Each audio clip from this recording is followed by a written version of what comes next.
My friend says caffeine's a drug. I said, oh, tell your friend, fuck you. I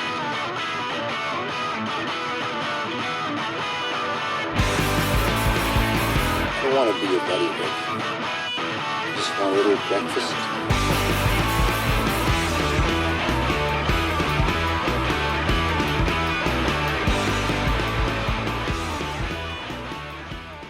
Hello and welcome to Breakfast Punx, a podcast about weird shit, DIY punk and trashy movies, brought to you by Sham City Roasters and Deadbeat Donuts. From Hastings, I'm Dave. And I'm Siobhan, and on this episode 15, we're discussing the Vice series Dark Side of the Ring and aiming to discuss the film, inverted commas, Dickshark from 2016. But let's start off with some music. We're going to kick off with a song by a band called Bug Central.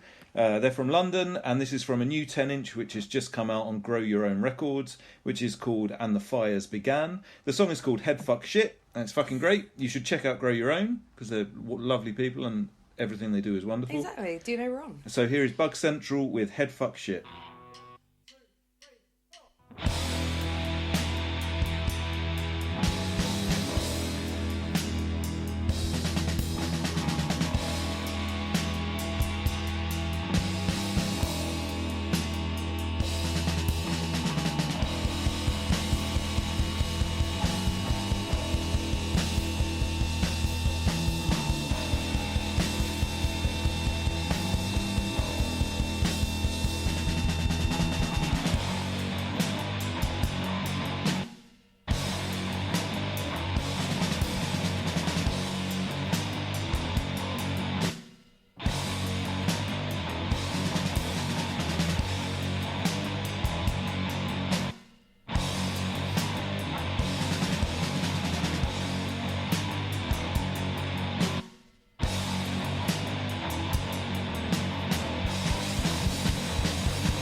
Back from madness. Won't stop from insanity. We're not playing this game anymore. No more door on the floor. Ah!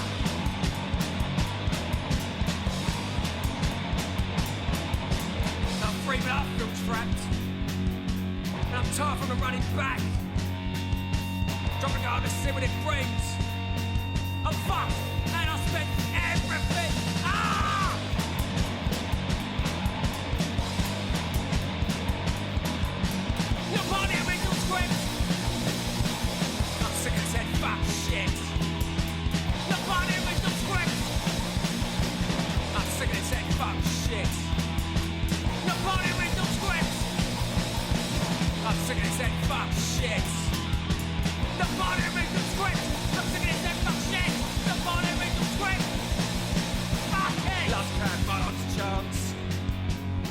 Trial is all I ask. Never a suspect in your cold. What it is not my fault. Ah!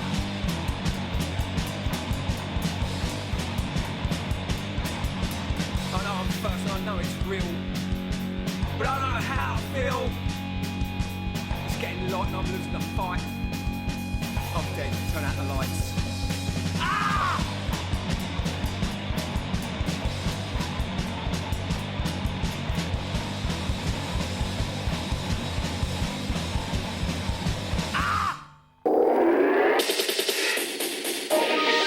Everyone, and the highlights of the news this Thursday. Breaking news is part of this job. You are fake news. This is what's happening in your world tonight. It's fucking news. My first news story is about a dildo-wielding rainbow monkey who is booked for a kids' reading event. I don't know if you've... Wait a minute, sorry. Dildo-wielding rainbow monkey. Well, I can put it in a different way if you want, because I've got a number of different headlines to draw upon. London Library apologises for bringing actor dressed in bare-bottom monkey costume to children's event. Okay. That doesn't do it justice, because he Doesn't also mention the dildo. he had a dildo attached to his front. A London library has apologised for holding an event to encourage children to read, during which an actor dressed in a bare-bottomed monkey costume with a fake penis. Describing this costume as a monkey costume really doesn't do it enough justice. Oh my gosh. The rainbow is more... It's not obviously a monkey. I can't describe his outfit. It's fucking Can he fabulous. be the background picture for this week's episode so that everyone can see it? No, because I've already done it. Oh gosh, darn it! Well, we can share it. We can share it around for the love. But this is incredible. So basically, Redbridge Library organised a summer reading challenge to encourage small children to pick up books and read. Something I very much get behind. Of course. And they booked something called the Mandinga Arts Group to come. Apparently, the Mandinga website says that they've done events of a similar type all around the world. Oh gosh. Colombia and Brazil and all sorts. Wow. But for some reason, they thought it was a good idea to send one person in a rainbow monkey costume with a dildo stuck to the front and his bum out. His actual bum? Yeah, I think it was coloured in. There's not any pictures of his actual bum, but you can sort of see... I think it's like Blackie Lawless's trousers, Oh my where his bum gosh. cheeks are hanging out the back. Oh. I mean, the guy just looks awesome. I don't know what the problem is here. I think it was absolutely brilliant. I think they made the absolute right decision. But it does baffle me that anybody thought it was a good idea. And I wonder if this guy was going through some sort of trauma, which meant he was like quitting his job, and on the way out he was like, "Fuck it, I'm wearing the dildo." That's what you wear on your last day. If you're storming out that day, you put on the monkey suit and you strap a dildo on. Your front. Like, I'm out here. If you don't sack me after this, everybody listen to this. If you ever leave a job, quit your job, and when you do, stick a dildo to your front and just on. walk in on your last day. And cut your bottom out. You'll get walked off, don't worry. You won't have to quit. Writer Janice Turner wrote, "I would really love a detailed breakdown of the commissioning process whereby Redbridge Council commissioned the Rainbow Dildo Butt Monkey as a means to teach children to read." Well, what did he... I mean, did he even do anything that was reading related? Did he get there and then read, like, my first book or whatever? I don't know. So there's not that much information about that, surprisingly enough. They just I imagine he continuously got talk about the rainbow. I imagine he got ushered out the second he turned up. He did. Like, you're not going to get to speak. Mandinga Arts offer an unreserved apology. They were contacted to provide 3 colourful character costumes, including the monkey design, that would be suitable for a family and literary event. But so did they know he had a penis they attached made to the it? decision Because... by the sounds of it. I mean, I don't know if there's something going on behind the scenes that they don't want to admit to, and so they're just like saying, "We're really sorry. We take." Yeah. But it does seem very strange that he had a dildo because it's very clearly a dildo. I wonder if there's like a collection of outfits that this company have for different events, and there's the rainbow monkey for kids events, and then there's like rainbow butt monkey with the penis that goes to sexy events, and maybe they mistyped their email to this man and said who has both of the outfits and goes to both, and maybe it auto-corrected to the penis one. So maybe they're like, oh, we definitely didn't tell him to get this one. But it's a little bit like Rod Hull and Emu in the 90s started doing like university events where they'd go and do like, they'd have the adult Rod Hull and Emu show where they'd go to like universities, like clubs and stuff. What would he do? And then with he'd the come out puppet? and he'd make dirty jokes, and the emu would grab someone by the nuts. He grabbed Snoop Doggy Dogg's nuts on the word, and it just makes me think that by accident it's the equivalent of Rod Hull accidentally turning up to a children's event and doing the full set of like the Grabbing dirty a shit, child by and then the- looking out and suddenly realising it's just a load of shocked That's not mums Snoop and Doggy children. Dogg. Yeah, exactly. I've grabbed the wrong nuts. Oh dear, that would be a bad end. Oh dear. Well, Mandinga Arts have said in the future we will hold ourselves to a higher standard when determining the suitability of a costume. So in other words, kids are there, don't strap the dildo on. Yeah, damn it. I'll remember next time. This always happens. Christ. But yeah, I would encourage anybody to find a picture of this man.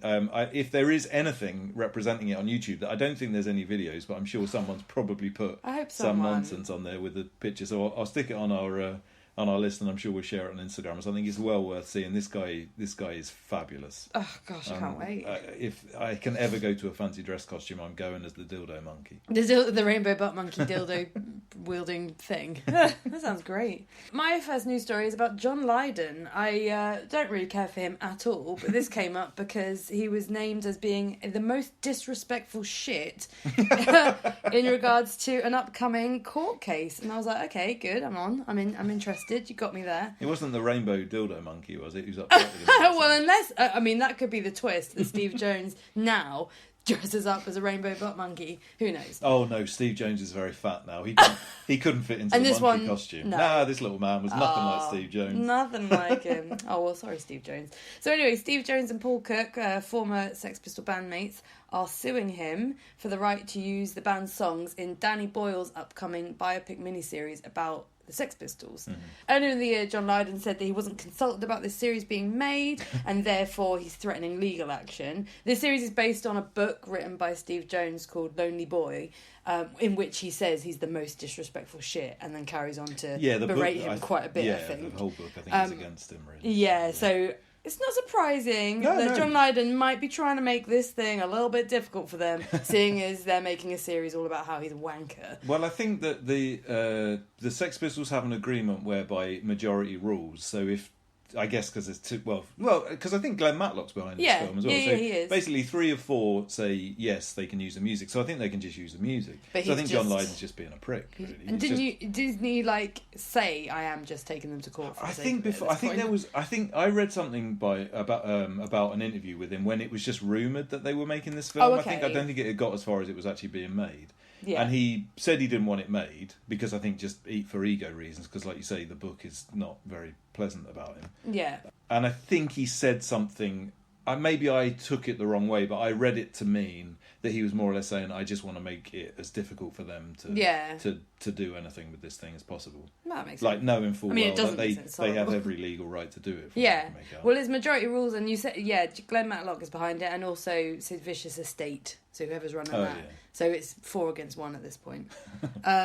Lydon's lawyer has said that the memoir portrays him in a hostile and unflattering light, and at one point the book refers to him as an annoying little brat with great bone structure who's always asking for more. Does he have great bone structure? I think he just looks like a little rat. He's he's never really been an attractive boy. No, he's got cheekbones. I guess that's what he's trying to say. Well, he looks like sort of Tutankhamun. He looks like a little weaselly rat thing. Yeah. I don't know. Oh, he's going to sue us now. Oh, here we go. You've called him a weaselly rat. Punx, we're fucked. All that money that he's going to get. Wow.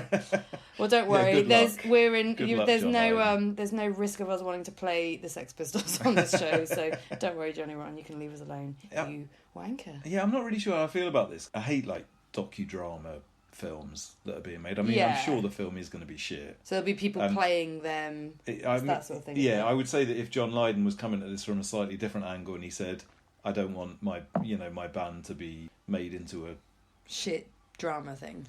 Yeah. For probably a major corporate studio. Nobody gives a fuck about that selling Tory butter. Yeah. But if he said that, I'd probably be in agreement with him to some extent. I'd be behind that, and I'm sure the film will be a load of old shit. Pretty sure that John Lydon recently complained to his local council about the amount of homeless people living near him. Yeah, he's so, definitely he's definitely a cunt. Yeah, there's no question about that. I mean, I'm so interested by John Lydon's mental health. I can't put his personality disorder into a box really, but he's probably got a number of them. He's definitely a narcissist. He's definitely a narcissist. He's definitely always after.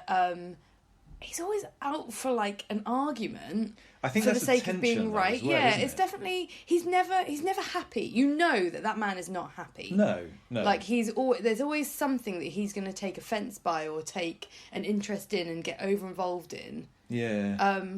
But I think from a narcissistic angle. But sometimes that's him playing up to the character. That's the other thing. I think the character of Johnny Rotten or John Lydon. Yeah. And the real John Lydon. I wonder where because sometimes that's definitely just a big act. It's just him picking an argument with something so that he can still be Johnny Rotten kind of thing. Yeah, definitely. But I do think he's someone who would argue for the sake of arguing, in the same way that people who read The Sun and aren't very happy and get scared into all this fear stuff. I think he's not coming from the same point, hopefully, maybe, who knows, maybe he is. But I think he's got this kind of, he's not happy to just be like, oh, these are nice things, I have a nice life. I feel like he's always just arguing or seeming like things are just not okay. But not the right things that are not okay, more the like, I don't know. It's such a shame because Pill were fucking amazing. Yeah. And, Never Mind the Bollocks is a fucking great album. I mean, yeah, you can't take he did away good. from it. Like, he is a talented person, but he's just, It's a shame. He was dead young when he did all the first stuff, isn't it? So, I don't know. Maybe Yeah, but Pill carried on making pretty decent music Yeah. throughout. I mean, he's never really, like, artistically, I think he's fine. Yeah, He's just a prick just a bit of a with a prick. personality disorder. With a banging narcissistic personality disorder. Oh well, please don't sue us, John Lydon. So, on a not too similar note, over the past couple of weeks, we've been discussing some of the music festivals that are starting to get arranged, and there is a new big one happening in the States by the name of Hootie Fest, the Big Splash. Okay, I feel like I might know what band might be there. Oh my god. You may. This festival is an absolute smorgasbord of dire, artless horseshit from the worst period of music that has ever existed. 1990 2001. Well, I mean, more or less. Actually, no. Some of this is more 90s. Actually, that's Okay. unfair. But it is It's still fucking shit. dreadful. So it's Hootie and the Blowfish are arranging a festival. Okay. I mean, I still don't really know who Hootie and the Blowfish are, other than that's quite a name. It's described as the ultimate all-inclusive concert vacation. Right. It's happening in Cancun. Oh. The Hootie and the Blowfish are playing 3 nights, the headline sets. God. I don't know They're how headlining the fuck- every night. Well, it's a Hootie Fest. It's the Big Splash. Fuck's sake. They're being supported by Bare Naked Ladies, Blues Traveller, Toad the Wet Sprocket, Better Than Ezra, Spin Doctors, Yes! Sorry, I love Spin and then Doctors. some bands I have to admit Toadies. I don't really know Toadies, and then No. 2 that I definitely don't know: Sister Hazel and Drivin' Cryin'. That's Drivin' Cryin'. Cryon. Who I don't know. I don't Is know. that them. it? But yeah, It's a long way to go. well, long way to go no, but for- that isn't it because Oh. it's on a resort.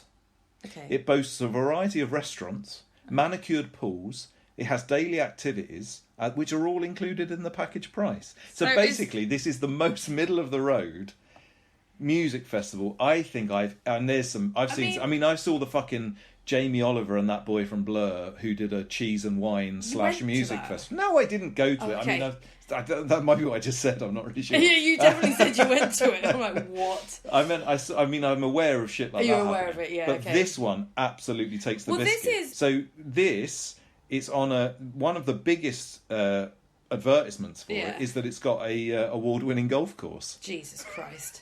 I mean, this is, like all-inclusive holiday hotels. Yes. It's just basically... It's like an You go upmarket. to one of them, but instead of the entertainment being all the people that have been serving you drinks all night, getting up and doing The red Hey coats. Baby and fucking whatever else dance they do, it's going to be Hootie and the Blowfish and Bare Naked Ladies. Yeah.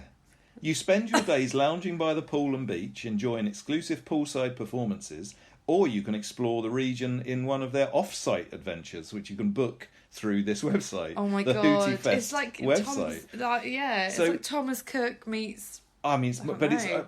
so Latitude. wait until. Are you ready for this? Are you wanna ready for know? this? Yeah? Do you want to know how much it costs? Oh, fuck off. It's Cancun, so it's a lot. Jesus Christ! So, Okay, so there's various different prices. okay. The cheapest. So keep in mind, this is 3 3 nights and days. It is all inclusive. And it's not flying there because we're flying from all over various places. So Yeah, it's no, literally just hotel Yeah, and every activity going. yeah. But probably not the off-site ones. You probably got to pay for them. Oh yeah, they're definitely extra. Yeah. So the packages, as Yeah. they're described in the Sunrise package, which is the most basic, start at $1,699, and they go up to $6,500. You can stay on the golf course, or there's some. I think there's some villas around the golf course. Yeah. That's $4,899. Jesus fucking Christ. 3 nights. You Each. can get a villa. Sorry, is this per person? It is per person. That is fucking insane. The villas packages start at $4,299 and go up to $7,499. Jesus. So Alright. my question, I got a lot of questions about this. What the fuck are all of these bands do? Oh my Christ, it's sold out.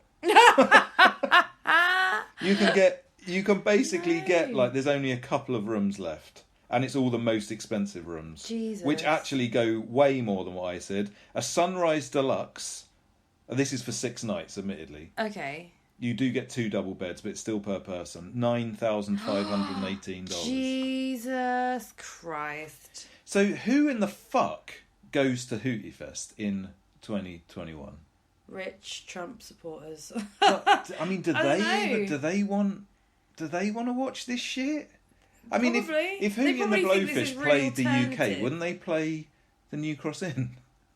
Don't badmouth who's playing at the New Cross Inn. No, I'm recently, not. New 'cause- Cross Inn's amazing, but I just mean, I feel like that's what, like, definitely, we saw Dog Eat Dog there. Do you know what I mean? Like, that's who I would put, like, Bare Naked Ladies. No, they will play there, I at suppose. Hootie and the Blowfish would probably like play at some, you know, like those outdoor, like in Norfolk. There's one of the big halls, one of the big country halls has like an outdoor thing. Tom Jones will play there, and fucking Michael Bublé and all that sort of shit. That's where Hootie and the Blowfish should be. Or like my mum goes to this thing called Southampton Rocks, where loads of like old bands turn up. And I can imagine Hootie and the Blowfish being like opening at one of them. Not Well, potentially apparently that. not. Apparently, I mean, they're Well, they're headliners, doing their whole according to fest. their own festival. Jesus Christ. And people It just are going. blows my mind. I suppose I just figure, like, maybe I'm totally confused about humanity. Like, I mean, yes. but Carry don't you on. think, like, someone that would go to a 3-day music festival would Yeah. have to be a music fan?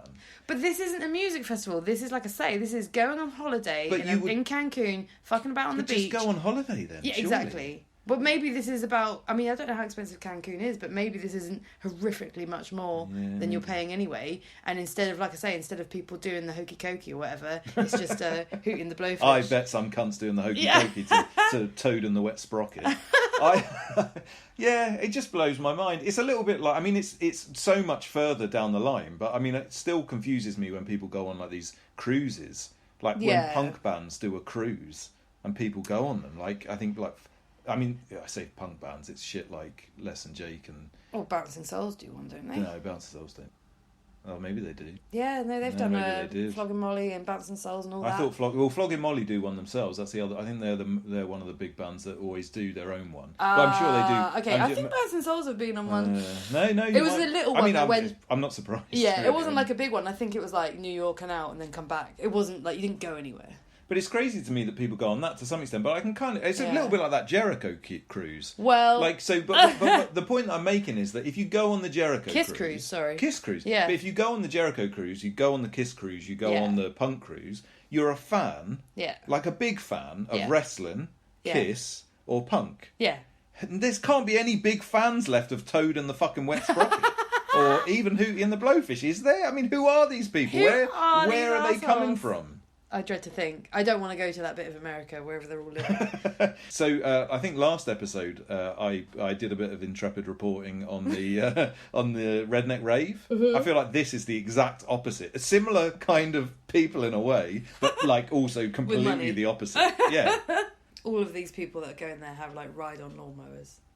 They're their sort of people. Nothing against people who ride on lawnmowers. And they're all probably hoping to go to space soon. Oh yeah, definitely. Oh yeah, they've got no problems with all these assholes in space. So yeah, they're on the list. So yeah, Hootie Fest 2022. Go and fuck yourself if you Go want to go. fuck yourself. All you wankers go into that. Well, not similar at all, but music related. No, we've established Hootie Fest is not music Oh related. yeah, that's true. In the spirit of Freedom Day happened yesterday, which I'm not calling it that. In fact, I said I wouldn't call it that, and I but called you- it that. and yet you So it's just already did. gone wrong. So technically, things are starting to be confirmed, and technically, things are starting to happen, and you don't have to wear your mask and all that rubbish. We all know what that's going on about. But the main thing that's coming about for us is some gigs are being confirmed and look like they're probably going to happen. I guess people are feeling a bit more like they're going to happen. So that's quite nice. And recently, just there were some of the ones that have been confirmed, our buddies that run Oi Oi Savaloy over in Colchester. Oi, oi. Oi Oi! They're going to put on their first gig. It's Vic and Katie. They're lovely and they always come down to What's a Cool Fest. So we're well excited to go to Colchester to see their first gig. It's going to be amazing. Who is it? It Well, is it's, gonna be Hayes amazing, to there. isn't So I've already said it's amazing. Can't take take that it back now. A band called Bruise Control, who we've played on the podcast some episodes ago. Casual Nausea. We haven't played Casual We Nausea. We haven't. played Zoe was in Knife Club, who we played on the first that's episode. true. Is in Knife Club. not Is. was. Yeah, That sounded wow. dodgy. And then Bobby Funk. It's going to be amazing. I Yeah. mean, they're all ridiculously good bands. That's a great first gig. It's free, which is crazy. So it's going to be amazing. Hopefully it won't be so full that we can't go, because we're going to drive up to Colchester and go watch that stuff. So yeah, that's amazing. What else has been announced? I swear some other things. A really good gig at New Cross Inn for next year has been announced. Yeah. That I'm very excited about. I'm petitioning for Haste to play this as well. Flock of Seagulls are playing the New Cross Inn next April. Now, I'm semi-aware that they won't have the hair and they're probably going to be really old men that I'm going to be very unimpressed by. I wonder but... if they'll wear wigs. Oh, no, I don't think they will. I feel like they almost need to. You almost can't be Flock of Seagulls without the hair. I just really hope they're as sassy, and I say sassy, if you've seen the brothers, they're not exactly sass. But, oh my gosh, I'm dead excited. And yeah, Haste, you know, you might support them. I don't think you will. I really don't think you are supporting them. But yeah, and then there's some gigs, loads of gigs got confirmed down in Hastings. So the Punx Butane Regulators Haste gig, that's been confirmed for the Carlisle. Is that the end of this month? Yeah, 29th of August. 29th of August. And before that, Snuff, Yeah. which is only less than 30 tickets left for. Yep. So that's going to be well exciting. Who's that? Snuff and Bobby Funk. Bobby Funk. And Haste. Yes! And Haste. Butane. And Butane. Yeah. Brilliant. Loads of good bands. So, yeah, it's kind of a weird scenario at the minute with everything kind of easing up and nothing's majorly changed, I guess. Some things have changed. More people are vaccinated. But I like that there's gigs coming, so look into that. In fact, it's weird that the last gig we ever saw is Snuff and the first gig we're going to see is Snuff. Yeah, we played with them. The last Haste gig wasn't in Hastings, but the last Haste gig was supporting Snuff. Oh, okay, yeah. And then we're supporting them twice as our first 2 gigs back. by the Yeah. looks of it. That's amazing. I love it. Crazy. Well, talking about things going mental, Cool. have you heard about the Home Depot exorcism in Pennsylvania? Of course I haven't. What? A small group, which I think actually turned out to only be 2 people, in Pennsylvania, held a exorcism for dead trees at a Pennsylvania Home Depot store. The Home Depot being the American kind of equivalent of like Home Base. I guess, Yeah. or like Wicks. Yeah. B&Q. The police report from a Dixon city in Lackawanna County. Oh my god, I love the word Lackawanna County. Carry on. Okay, good. Described the incident as they got a call for disorderly people having an exorcism in the lumber aisle for the dead trees. So they were escorted out of the building. One of the police officers that came to see them said there were 2 people hanging out in the lumber department doing their little exorcism thing. Some people at the store started picking up that something was happening that was not necessarily normal. Police were called to the store and they were escorted out of the building. No. I mean, if they think that that's not necessarily normal, they want the fucking rainbow monkey with his dildo in his bum out to turn up at this Home Depot. So there's very few. Other than that, there is not really any details. It wasn't caught on camera. A lot of people are outraged that in this day of CCTV, why is there not camera footage of this exorcism happening? Because in this day and age, everyone's got a right to see everything else. Like, why can't I post this on social media? Someone else in the store described it as a seance type thing for the dead wood. Aww, I quite like it. It's quite nice in a way. It's got an air of, I'm sure that they did it in all sincerity, and I like to believe that they did it in all sincerity, but it's got an air of that, what was that group that you like that go around doing like weird pranks and weird things just for the sake of it and having fun? Like the Suicide Club. Yeah. It's got an air of that about it, except I do think these people were quite serious. Maybe or maybe not. I don't know. I mean, it's quite interesting that there's so little details about it, which means they just obviously left the store and just that was it. Said get out. Like that does make me think that it could have been a prank. Yeah. And it's made the news, so they'll be well chuffed. Yeah, I like the idea of this. That's what they're going for. Yeah, fucking with people's heads. Yeah, I like it. Well, you know what I like? Bit of news from Norfolk.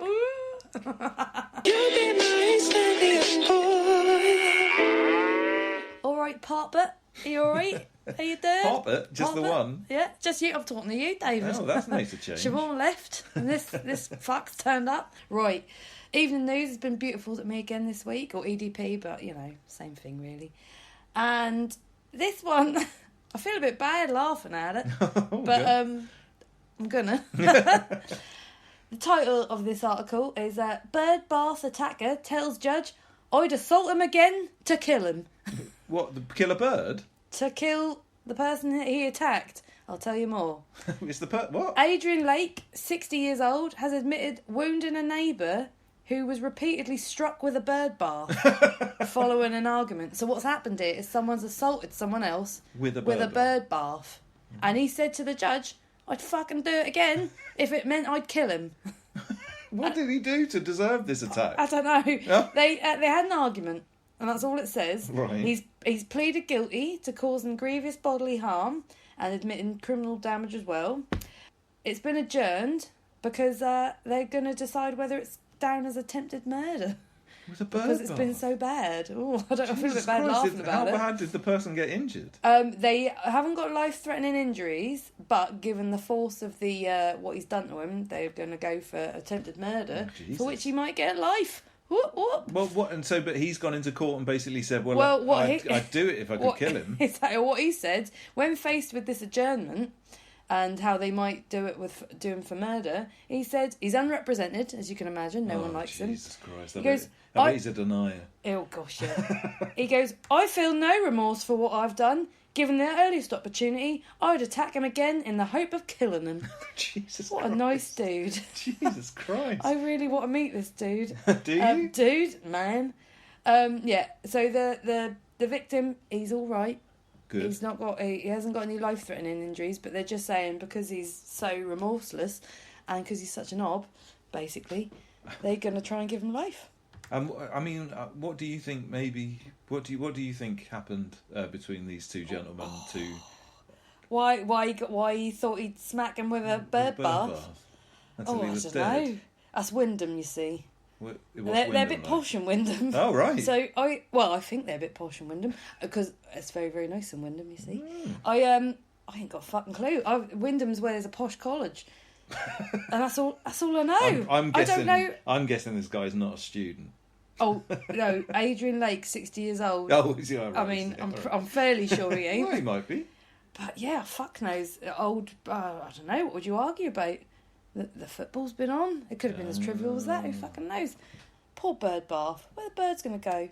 As I read this, I mean, it has been a tough week. You can tell these news aren't very good. But I've just noticed You another changed news. your tune. You said it treated you really well about 5 minutes ago. I thought it had. This bird bath sounded funny, but you know. There's another little, I'm not going to click on it, but anger as Premier Inn Garden becomes drink and drugs party zone. I'm pretty sure that's where I used to go hang out.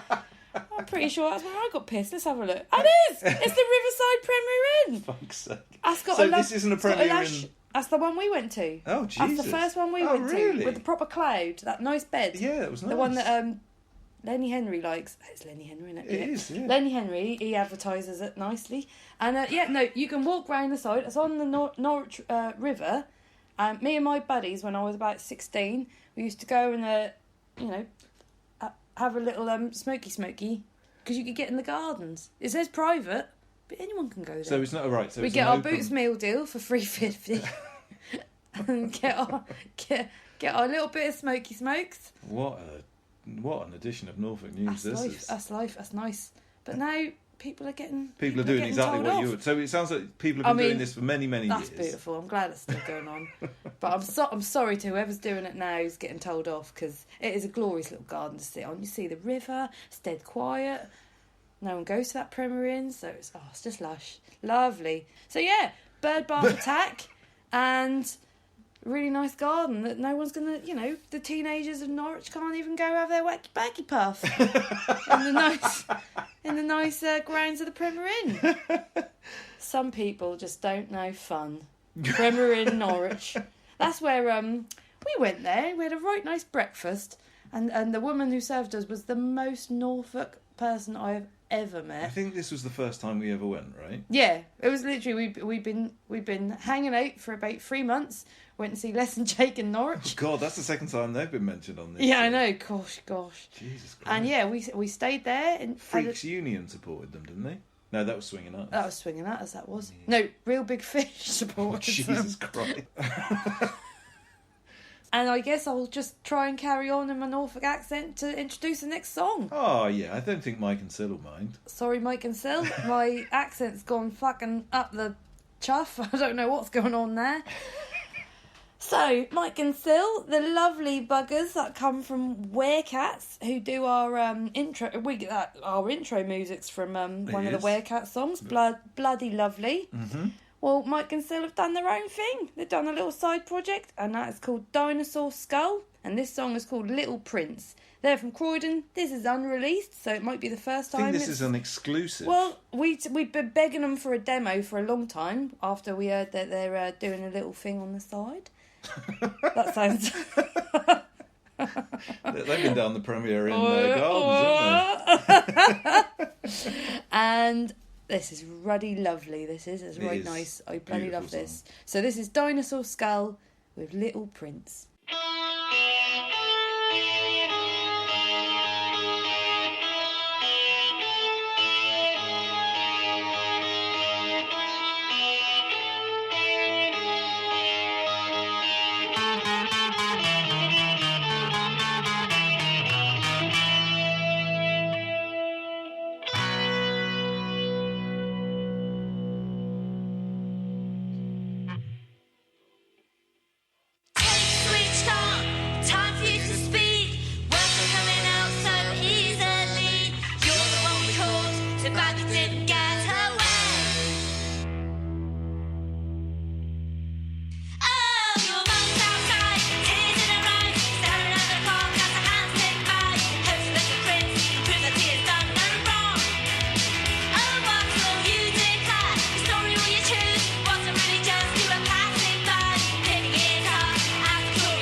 Welcome back to the Breakfast Punx podcast. We're going to move on to our main subject of this episode, which is the Vice series Dark Side of the Ring, which is a Canadian documentary TV series which is all about professional wrestling. Yeah. Or more so about the sort of backstage shenanigans that people get up to in professional wrestling.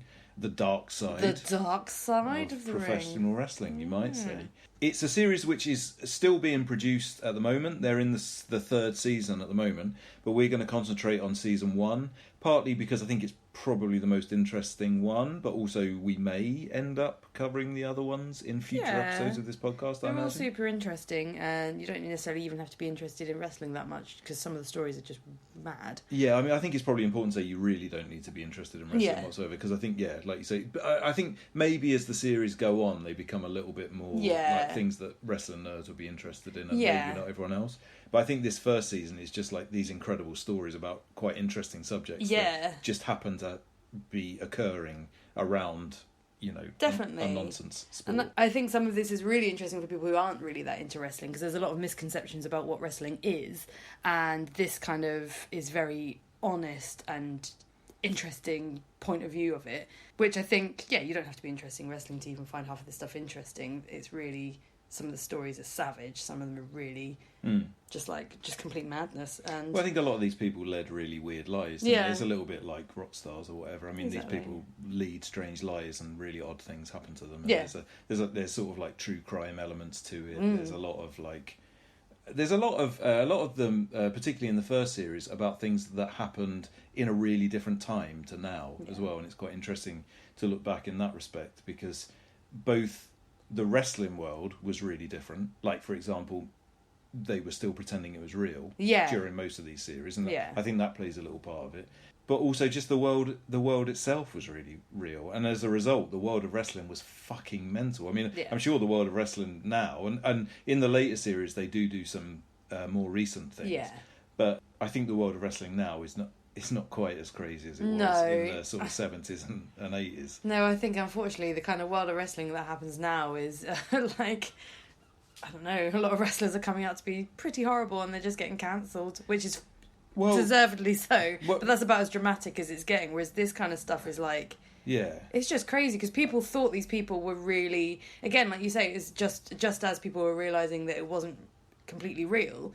So a lot of these stories were people kind of believing that these people were real, and that their crazy personalities were who they were in real life, and thus the strange things that happened to them and the strange world they lived in, because they also had to live it.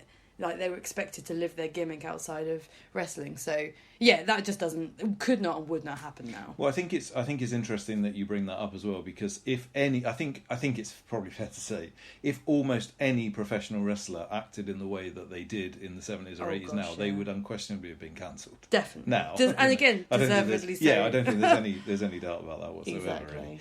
It's probably worth saying that the third season of Dark Side of the Ring is actually halfway through at the moment. They've put half the season up, and they're still planning on the other half. Oh, is that right? So it's kind of on a break at the moment. Okay. So there's plenty more than this. Like I say, we're just going to concentrate on the first 6 episodes. So episode 1 is called The Match Made in Heaven. Art collides with real life when the mythical love story between wrestling icons Randy Savage and Miss Elizabeth explodes beyond the ring with tragic consequences. It's interesting it says mythical love story, because something that happens in their story is they get married at WrestleMania, which is like a big thing. But they're actually already married in real life, and I believe they meet before he actually even becomes as big a wrestler as he is. Because they meet in a gym when he's not even in WWF. Yeah. So it's interesting that this is we hinted at it a minute ago, where there's storylines and there's gimmicks and whatever, and people believing that people are real in real life. This was a bit vice versa, because they used the couple's real life story as the wrestling storyline quite often. Even when their real life wasn't doing so well, those bits were still allowed to be in their story, which was kind of weird. So before we get discussing their storyline a bit more, for those who aren't aware, Dave, do you want to talk about who Randy Savage was? Because he was pretty big. Yeah. So you may even, you may actually know who he is. I think in the 80s he was probably more or less like the second or third most well-known wrestler in the context of him and Hulk, isn't it? Yeah, and Ultimate Warrior. Oh yeah. I think those three were like the biggest stars of their kind of era, and they would, and definitely if you were a kid, if you're around my age, you would probably know who Macho Man Randy Savage is. Yeah. He was nuts. Bonkers, right? I mean, his personality was incredible. He is. He's quite an incredible sort of specimen of humanity, really, because For a number of reasons. I mean, he's so over the top. Yeah. And again, I'm sure most people kind of have an idea of what that looks like. And it's difficult to know exactly what he was like behind the scenes, but it does appear from this show that he was more or less like that. Well, when they're speaking to Hulk Hogan's ex-wife, is she called Linda Galea? Balea, yeah. She imitates him quite a lot when she's talking about the conversations they used to have, and she's always doing a really solid, what you would expect impression of Macho Man Randy Savage. But she was doing it as if he spoke to her like that all the time, like this really like gritted teeth, really intense talking through my mouth thing that I can't do. I definitely think that's his normal voice. I think because as well, there's a bit much later on where he doesn't become that old of a man, but he's an older man, and he's interviewed about, spoiler alert, I suppose, when Miss Elizabeth dies eventually, which we'll get onto. He's interviewed about that, and so obviously it's quite a somber and serious interview. And although he's absolutely not like over the top in his mannerisms, his voice is more or less more or less what he sounds like. He just sounds like someone who is like, and again, I don't mean to say it in a rude way, sounds like someone whose heart is about to come through his face. Like he just sounds like he's on the verge of just completely like. And he looks red-faced and like his eyes are bulging and he's talking through his gritted teeth. And he sounds like that the whole time. I do think that that's probably what steroids do a little bit. Because, I mean, a lot of these wrestlers do have a similar, certainly a similar kind of look. And that's probably the reason why they all have heart attacks. But yeah, so he's that end of the spectrum. And then on the other hand, Miss Elizabeth, who is his real-life wife, is a really sort of shy. She's not interviewed for this at all, and you don't really see any interviews with her. No. And I don't really think that she ever gave that many interviews, to be honest. No. She's on there's a few bits of her on TV where she's a part of a storyline. Yeah. And she says a few things here and there, but for the most part, I don't really think that she was probably much of a performer. She doesn't come across, but she was beloved at the time. Yeah, she was really loved. So she was the first female non-wrestler main star. So she was introduced as a manager, and at the time there wasn't anyone female who was doing this that just wasn't already a wrestler. So she would come out and be Macho Man Randy Savage's manager in the storyline, walk him out onto the stage. She'd be really dressed up real nice, and everyone just adored her because she was this quiet, like you say, I don't think she ever really could have done much speaking other than like when there was this kind of like love story where maybe she didn't like him anymore and she liked another wrestler, and it was all this like drama. I think that's and where she got quizzed about that. But she would never she never walked out talking about it with a mic. She would be interviewed about it and be like, whose corner are you going to be in the match on Saturday, Elizabeth? And then she would answer. That would be about it. But she was really revered because she was the first female to come out and be like a big star, even though I don't think she really did much, but good on her. Well, I mean, I think I suppose she was probably as outdated an idea as this is. She was a bit of a pin-up in a way, I think, for like wrestling fans, and I think that was definitely what WWF were kind of aiming for, was this sort of pretty girl that they could put out on their TV every now and again. But one thing that it did allow them to do was show Randy Savage to be mental. Yeah, and that. Probably, and it allowed them to show him to be really lovely when they wanted him to be lovely, i.e. when they faked this marriage at WrestleMania, and they were like, oh, isn't it so lovely? And then also when they needed him to be mad, it was someone to be jealous about. Yeah. So I think the marriage happened, and so the marriage was kind of like a big wrestling storyline. When I was like a little kid and kind of becoming aware of WWF, that was definitely one of the things that I would have seen on a VHS or something. But according to the programme, their marriage had already started falling apart by the time they did the fake marriage. So later on, he becomes a bad guy and kind of ditches her and goes with this evil woman. And then the big end of that is that they kind of get back together, and that's supposed to be a really romantic moment. And they did look, in fairness, like the crowd went crazy when, But they'd already kind of fallen apart, or starting to fall apart behind the scenes, aren't they? Their real life relationship isn't very good at that point. And then what happens is, long and short of it, they break up. She kind of finds a bit of independence. And it's a really sad story because she ends up with another wrestler whose name is Lex Luger, who is also was very famous at this sort of time. He was probably like the next generation from Randy Savage. Almost. He would have been slightly younger. And they get really into drugs and drink, and she gets really into drugs and drink, and she ends up overdosing. And then there's a very famous... I mean, Lex Luger was despised within the wrestling community for years and years and years because people more or less saw him as being like a user who got her onto drugs. And there's a really they did play a tiny bit of it, but there's a really weird recording of his 911 call. And they show a little bit of it in this, but it's much longer than that. And he sounds so much like it's a completely fake thing. He's sort of like, "Oh my God, yes! I don't know what's happened." Yeah, it's like That's so it. weird. They say to him, like, "You need to go and see if she's breathing," and he's going, "Oh, you just need to send someone who knows what they're I doing." don't know what I'm and doing. he's saying, "You just need to see if she's breathing, because if she's not breathing, you have to help her." And he's going, "But I can't." And he's just deliberately weirdly wussy on the phone. Horrible. And he's because he was a real like proper muscle man, and then I don't know exactly what's happened to him now, but I think he's in a wheelchair and he's tiny now. He looks like a tiny little old man now, and it's really odd because like he can't wasted be. away. I think he probably just stopped doing steroids, to be honest. True, and kept doing heroin. I don't know about that. I don't think they were doing heroin. I think they were doing like pills and stuff. Yeah, no, it's true. But so that's a really sad part of the story. And then not too long after that, Macho Man Randy Savage is driving along a road with his then like new wife. Yeah, he's got his life together. Yeah, and he has a heart attack and he drives into a tree and dies. So I mean, you were saying before about how like steroids aren't really mentioned actually in any of this first series, and they become a much bigger part of the second series. It's probably worth saying that the first episode of the second series is a double episode about Chris Benoit, who is the famous wrestler who I'm sure everyone has heard of just because he got roid rage and killed his child and his wife. Yeah, I think we'll definitely talk about that episode in full at some point. It's quite an interesting story, but they don't really talk about steroids in relation to this. But I mean, unquestionably, I think every 80s wrestler was on steroids, more or less. And certainly, you can tell the ones that coke, you can tell the ones that definitely were. And I mean, I think unquestionably, you know, a man in his 50s doesn't just have a heart attack really when he's driving, unless he's done a lot of speed and taken a lot of steroids, and that's how an awful lot of wrestlers. That's it. I was about to say it's just. I mean, this series does a really good job of kind of showing all of the which ways these guys have horrible times or meet their demise or whatever, and I mean every single one is young. It's not nice. Yeah, but I mean, it is really interesting seeing all the different ways, because it isn't just.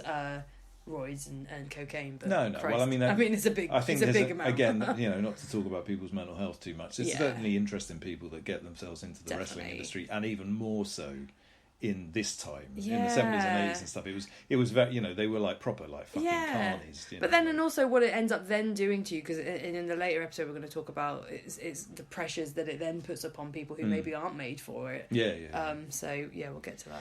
I mean, this episode I was surprised rewatching it, because we watched this years ago and then we've obviously just rewatched it for the thing. It's really well made, and I have to say in comparison, the more recent ones that we have watched very recently are just nowhere near as good. This is much more like a proper documentary. Yeah, this is far more far-reaching with its information. It's still very biased, because they I mean, every time at which it should be, they speak of him being protective, because again, they speak of him in a very nice light. They didn't speak of him as like manipulating and overbearing.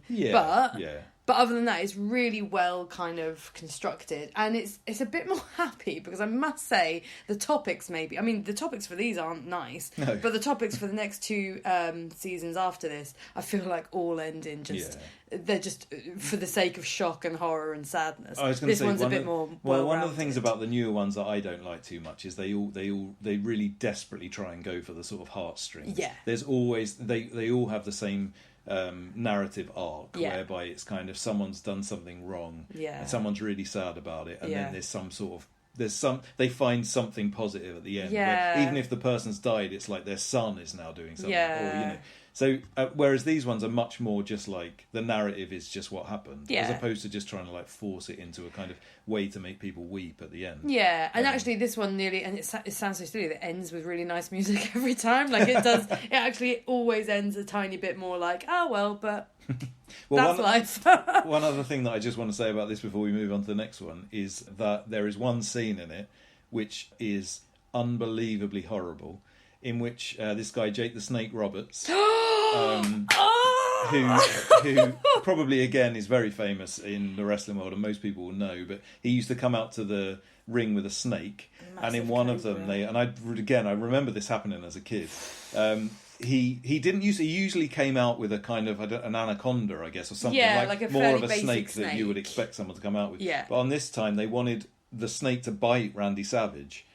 And as a part of the storyline, so he kind of got tied up in the ropes, and they got this fucking cobra out.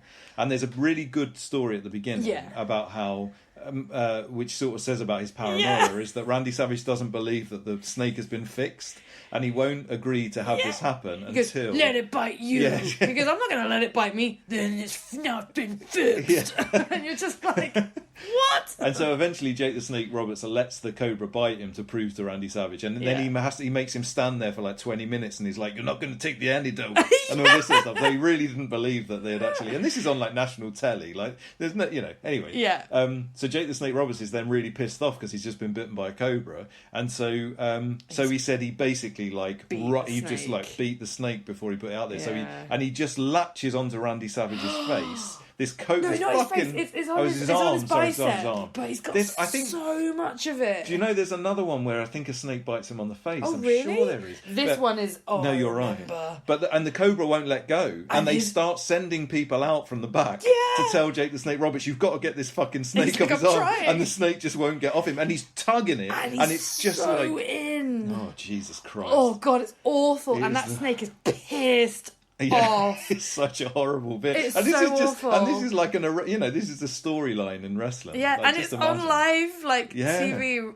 Oh, it's so fucked up. It's the most crazy. I don't like snakes very much, so that's something that's lived with me since I was a little kid. Don't watch now. You still can't watch. The snake's still on the bicep. Nope, don't look now.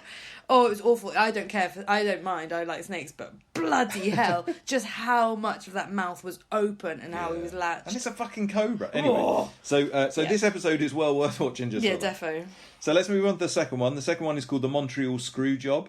In one of wrestling's most infamous off-script moments, wrestler Bret Hart is stripped of his championship title through a backstage plot of betrayal that forever changes the sport.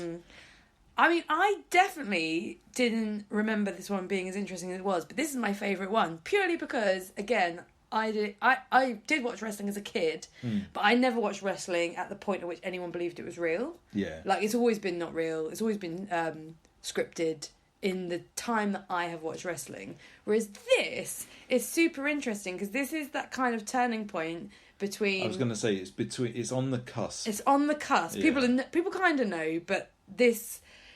It's just super interesting for a ton of reasons. There's proper drama, and also I think I really like Bret Hart, so I was fully on his side. Well, so Bret Hart has turned out to be a bit of a prick. Oh, really? I think, no. but this definitely is. It's a really odd story. So the Montreal Screwjob is really famous amongst sort of wrestling fans, and one of the reasons for that is that by chance, and this is why I say it's on the cusp of people knowing wrestling is fake and not knowing wrestling is fake, because at the time that this happened, a camera crew was following Bret Hart around, making a documentary called Wrestling with Shadows, and in that documentary, I'm pretty sure I'm right in saying this, it was the first time that anybody showed the backstage workings of wrestling, where people were actually talking about what they were going to do in their match and that sort of stuff. Yeah. And so obviously, that shows you, obviously that hadn't been seen by anyone because it was being made at this time. But obviously there was, like the tide was turning. And it's odd that somebody like Bret Hart, who to this day takes the kind of wrestling business extremely seriously. Yeah. And one of the reasons why this happened was that he took it so seriously. It's interesting that he was allowing a camera crew to follow him around at this time, to be honest. But anyway, what actually happens in the Montreal Screwjob, just to give you an idea, again, I think a lot of people probably know this story, but Bret Hart was the champion of WWF, and he'd just signed a contract to go to their main rivals, which were called WCW. After a bit of back and forthing over monies and agreements being let down. It's messier than that. Yeah, it's pretty messy. Basically what happens is, it gets to the night before his contract is up, it's a pay-per-view, I think, on like a Sunday, Sunday night, and he's having a match with Shawn Michaels, who again, for his time, is probably one of the most famous wrestlers. They're both huge. Yeah, of the later period, they're like the big of this period. Yeah. The mid 90s, they were like the big ones. Yeah, and they also don't like each other. They don't like each other, and they've got a long history of in not real liking life. each other. Yeah. And Bret Hart, it's in his hometown, or in his home country, anyway, it's in Canada. And so he sees himself as a Canadian hero, and he doesn't want to drop the belt to someone who he really doesn't like.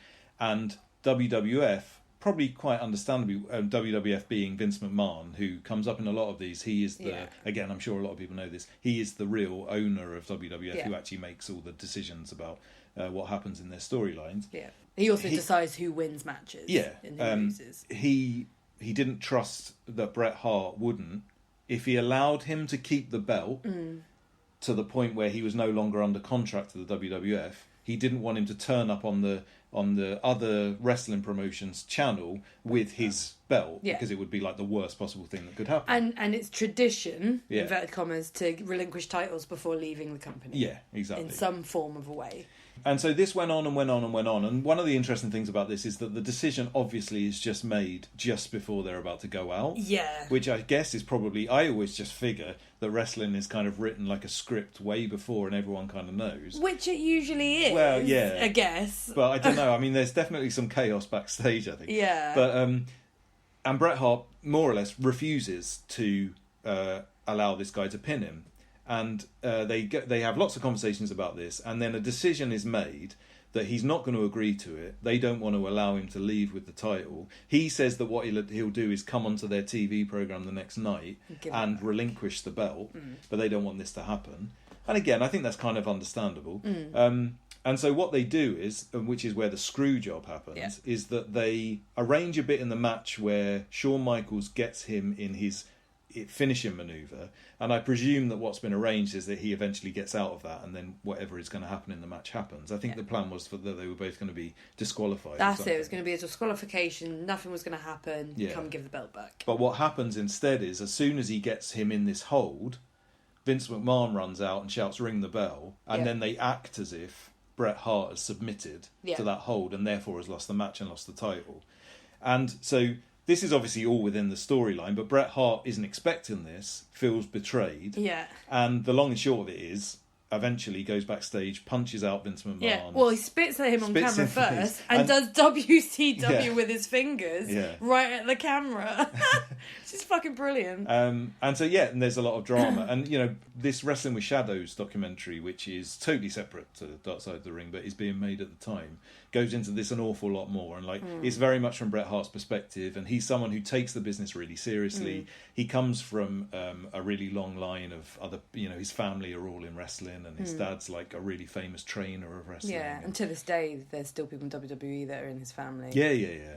So he takes it all extremely seriously, and he really felt like it was the bad thing for his character that he saw as like a really big hero. Yeah. Sadly, what ends up happening is he does go to this other company, completely like doesn't get used very well at all. Well, they want him to be a referee. Well, only for one match, but really? then he gets injured, I think, shortly after that, and then he's out for a year, and then he comes, and he never does anything again. No. Basically, he did get really injured. I think Bill Goldberg dropped him on his head, and I don't know exactly what happened, but it meant that he could never wrestle again. I'm pretty certain that is true. Okay. I'm already getting sued by John Lydons, so I might as well get sued by Bill Goldberg.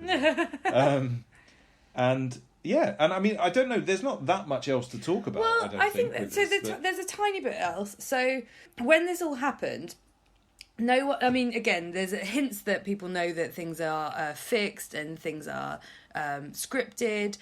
So a couple of things happen in this. He spits straight at Vince McMahon. Now, Vince McMahon is the owner in real life, and everyone backstage knows this. But at this point, and in the story now, he is the owner. But at this point, he was a commentator and nothing more. Oh, yeah. And he spit straight at Vince McMahon, who's already been doing ring the bell, and has pulled the ref to one side to say ring the bell. He spits at Vince McMahon really big. And you think, oh, that's a bit weird if you're just watching it. So the next night, Vince McMahon is interviewed backstage and comes out as this mean, cold. He talks about the incident and he's really like kind of heartless about it. And thus begins his cold owner character, which is a bit more maybe true to life as to who he is. Yeah, well, he's definitely a psychopath. But just to say, he was responding to an interview that Bret Hart did. Oh, well, that's why I'm trying to remember where that came. So that's on a TV show that's got nothing to do with WWF. So he's left the company. He goes on to some sort of sports chat show, and basically explains what happened. And obviously, again, just going back to what we were talking about before about how wrestling at this point hadn't been outed as being fake as such, even though a lot of everybody sort of knew. I think that, again, that was kind of like quite a big thing in the business that he went on TV and basically said we'd predetermined this was going to happen, and then they Yeah. screwed me. He basically, the person who, wrestling in his blood, who really takes it seriously, was the one to go on TV and say, it's all fake. Like, confirm it. Everyone knew it, but he just went on and said, that is what happened. I think if you don't know that, because again, the Montreal Screwjob's really famous if you've got even a passing inclination in wrestling, really. But if you don't know the story, it's a really interesting It's story. so interesting. It's real, and again, I think the film Wrestling with Shadows is well worth watching in that context as well. Yeah, no, this was one of my favourites purely because, again, a bit before my time, I really didn't actually know the story properly, and it is a proper little like soap opera drama, true crime nonsense. I love it. I don't think it's a crime. No, not crime. The third episode is called The Killing of Bruiser Brody. Wrestlers relive the tragic evening in 1988 when they witnessed a locker room confrontation that resulted in the death of legendary wrestler Bruiser Brody. This one's fucking nuts. This one is hardcore. I wish I'd gotten to like watch some of his matches because he looks mad. Yeah, it's probably worth describing Bruiser Brody, isn't it? Well, I love that Mick Foley, who famously is a mental wrestler, opens the show by saying, "This is the guy I wanted to be. Yeah. This is the guy that I wanted to see wrestle. I wanted to wrestle him." I mean, they only really show a bunch of different clips of him from. I guess most of them they look like they're from the 70s or early 80s. He wrestled a lot in Japan, and there's a mixture of things. One of them is that he had a bunch of matches with this guy called Abdullah the Butcher, who used to use a fork as his main weapon that he used to like keep in his mouth, I think. And this guy, Abdullah the Butcher, who again is now an old man and is much smaller than he was. Oh yeah. His head, I don't even know how to describe his head. He's basically got ridges in so it. one of the things that wrestlers do a lot, whenever you see blood in wrestling, and again I'm sure loads of people know this, people just like nick themselves on the head, and because it's your head, lots of blood comes out. And it goes down your face, and it's really dramatic. Like you hide a razor, cut it tiny, probably before you go on. Yeah, they don't do it quite as much anymore, but they used to do it a lot. Yeah. And Abdullah the Butcher and Bruiser Brody had loads and like hundreds of matches with each other. They were like the headline match all across the world, I think. And their type of match was lots of blood and lots of sort of like violence, and Abdullah the Butcher would shove his fork into his mouth, into his head, all this sort of stuff. And so this Abdullah the Butcher guy, who's obviously had thousands and thousands of matches, who's obviously cut his head in every single one of them, he's just got, and there's a few people like this, there's a guy called New Jack that pops up in a later episode in one of the other series who's got the same sort of thing, and he very similar. Their heads are, they're just unbelievable. The amount of scar tissue that is just, they've just got, like you say, he's got like gutters down the front of his face. Yeah. It's just incredible where he's cut himself so many times. And actually Bruiser Brody had exactly the same thing, but he obviously didn't go on quite as long, so his were quite dramatic. But he had a proper scarred up face too, didn't he? Yeah, it's so weird. And that was one of the things that they showed. And then the other thing was that he had a big chain that he used to come to the ring with. Like a proper fucking big old massive chain. Yeah. And he used to run into the audience swinging this big chain, and people would have to jump out the way. And this most of this looks like it's in Japan, where I'm guessing you can get away with this a bit more than you could. Fucking running. People are like running away from him, and he's just fucking running at them with this big chain. And I think one of the things is I noticed, and it's quite clever, really. He's really big. He's like 6'8". Oh yeah, he's way taller than everyone else.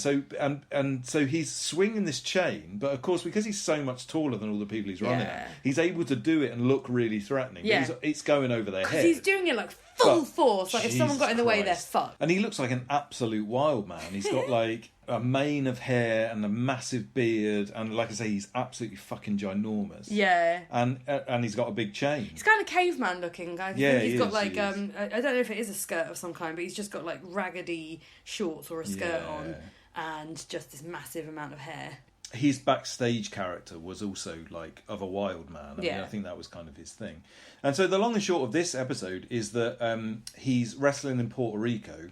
Puerto Rico is infamously lawless. For wrestling is massive over there, and I think I've read loads of interviews with various wrestlers right up to like quite modern times where they want to see people get hurt. Well, but also just like the lifestyle in Puerto Rico for the wrestlers. I think it's a lot of, there's a lot of kind of easy living, shall we say. A lot of drugs, a lot of sort of groupies and things like this.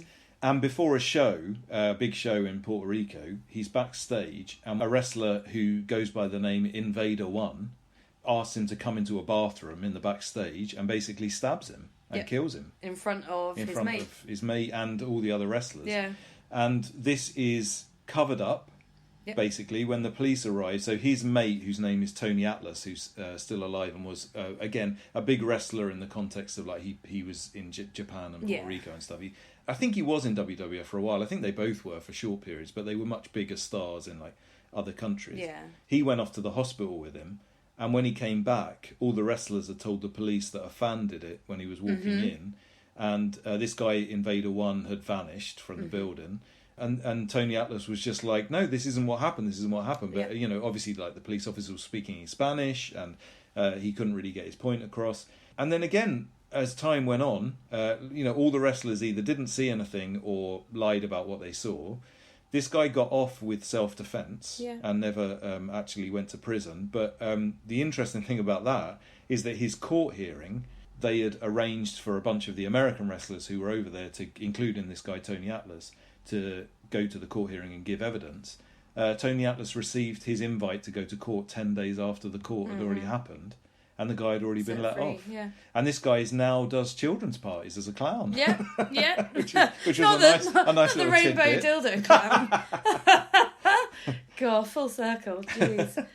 I just can't imagine, like, the backstage of a wrestling event, even to this day, must be so fucking weird, because they have such weird ethics. Well, and this one's really interesting because I feel like, so with Randy Savage, his storyline character and his main character were very blurred. Whereas in this one, his family have always said he was nothing like his persona. And you see a clip of that in the show where he's talking before they interview him, and he's talking about some really, like, mundane things. And he was like, "Oh, are we rolling?"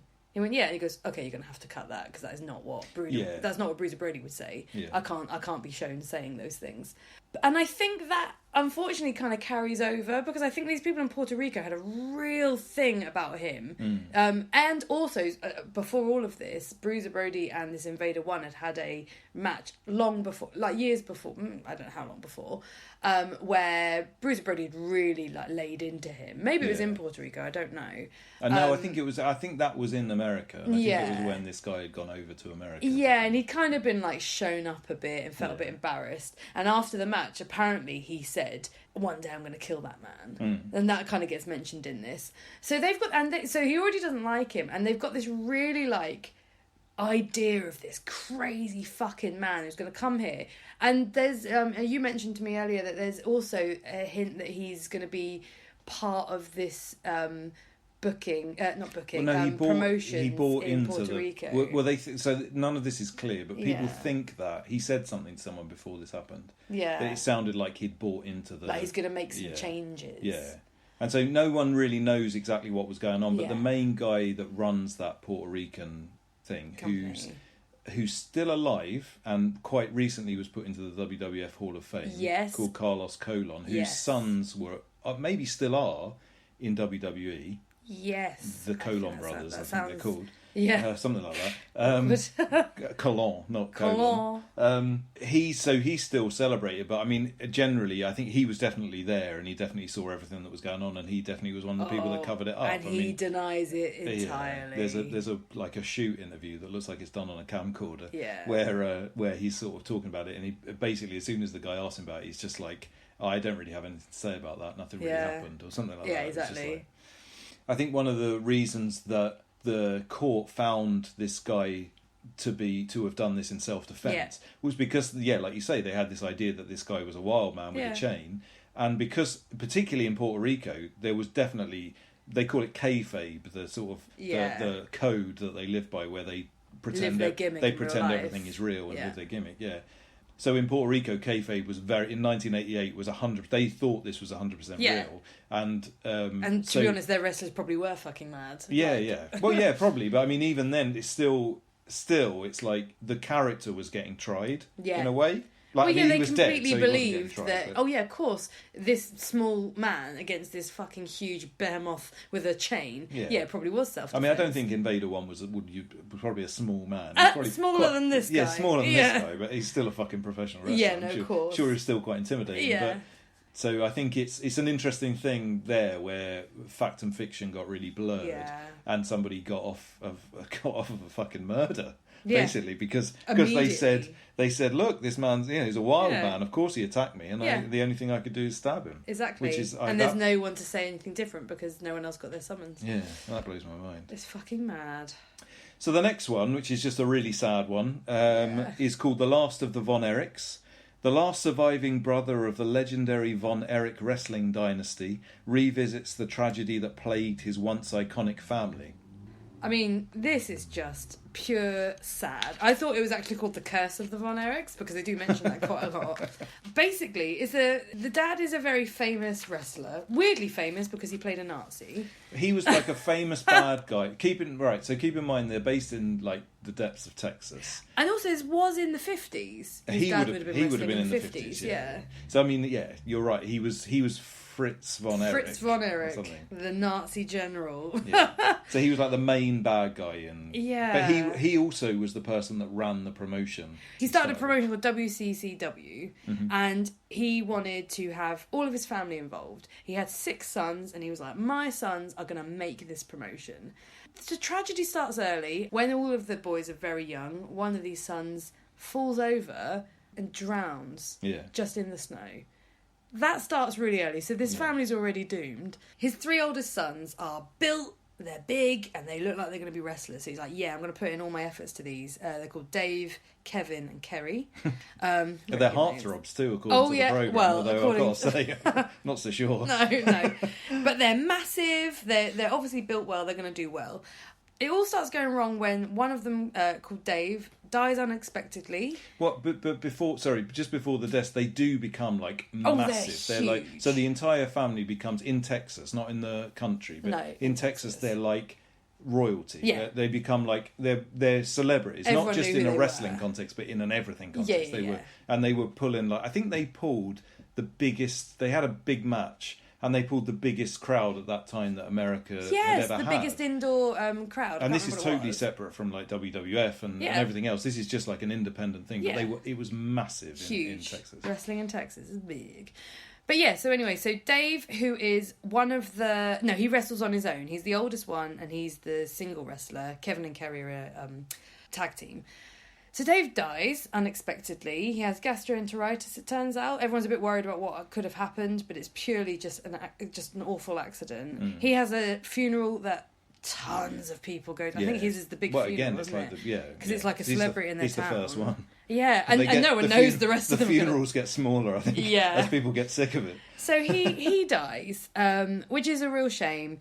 But you've got this tag team that's still going, and they're like, we could do with another singles wrestler. Wouldn't it be good if one of the others could wrestle? I think the idea was that the Von Erichs were a 3. They were going to be 3 of them. They did all different, they did lots of different things at each, I think. But I think the idea was that that's kind of how they're known. That's how it is. So they needed to add another one. So they needed a third one.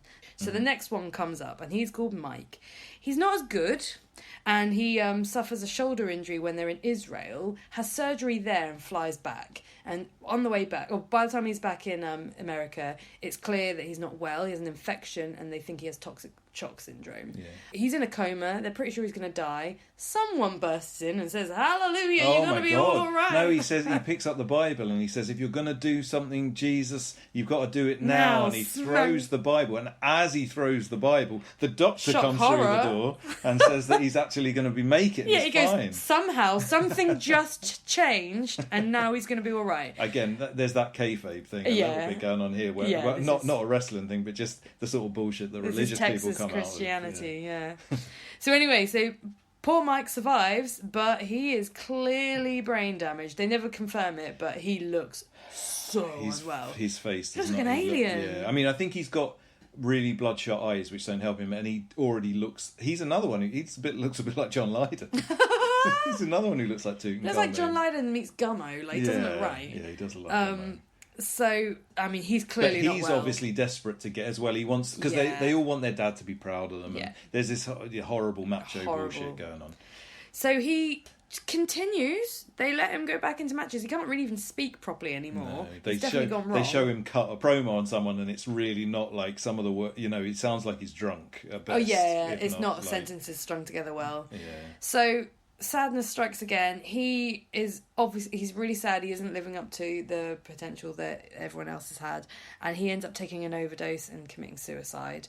So that is another tragedy that they've had. They've got someone die of natural causes, someone's fallen over in the snow and drowned. Now this. So the next youngest steps up, and he is teeny tiny scrawny thing who's definitely never made for wrestling, the poor bugger. He's smaller than the others, and he really struggles.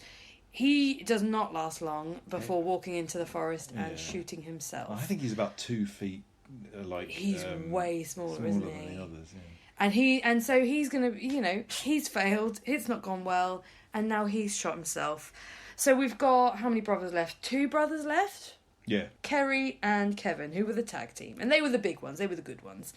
Now Kerry has a motorcycle accident at some point and has his foot amputated, and no one knows this.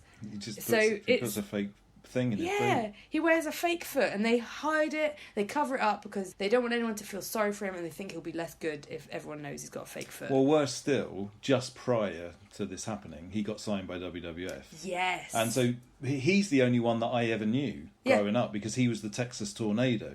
That's it, they wouldn't let him use his name. Yeah, so around the time of kind of like Hulk Hogan and Macho Man Randy Savage, like, just like the 80s, he was, like I say, the only Von Erich, he wasn't like a big star as such. No, he was didn't go over. He was a babyface mid-card. Well, that's it. They say in the program that like the reason that he was good is because he was a Von Erich, and they were good when they were the Von Erichs in WCCW. So he goes there, doesn't have his name, has a fake foot, isn't doing so well. Does loads of drugs. Hates having to cover this up. Yeah. And he's talking about how brave the other one was that shot himself in the head, and how maybe he should do that.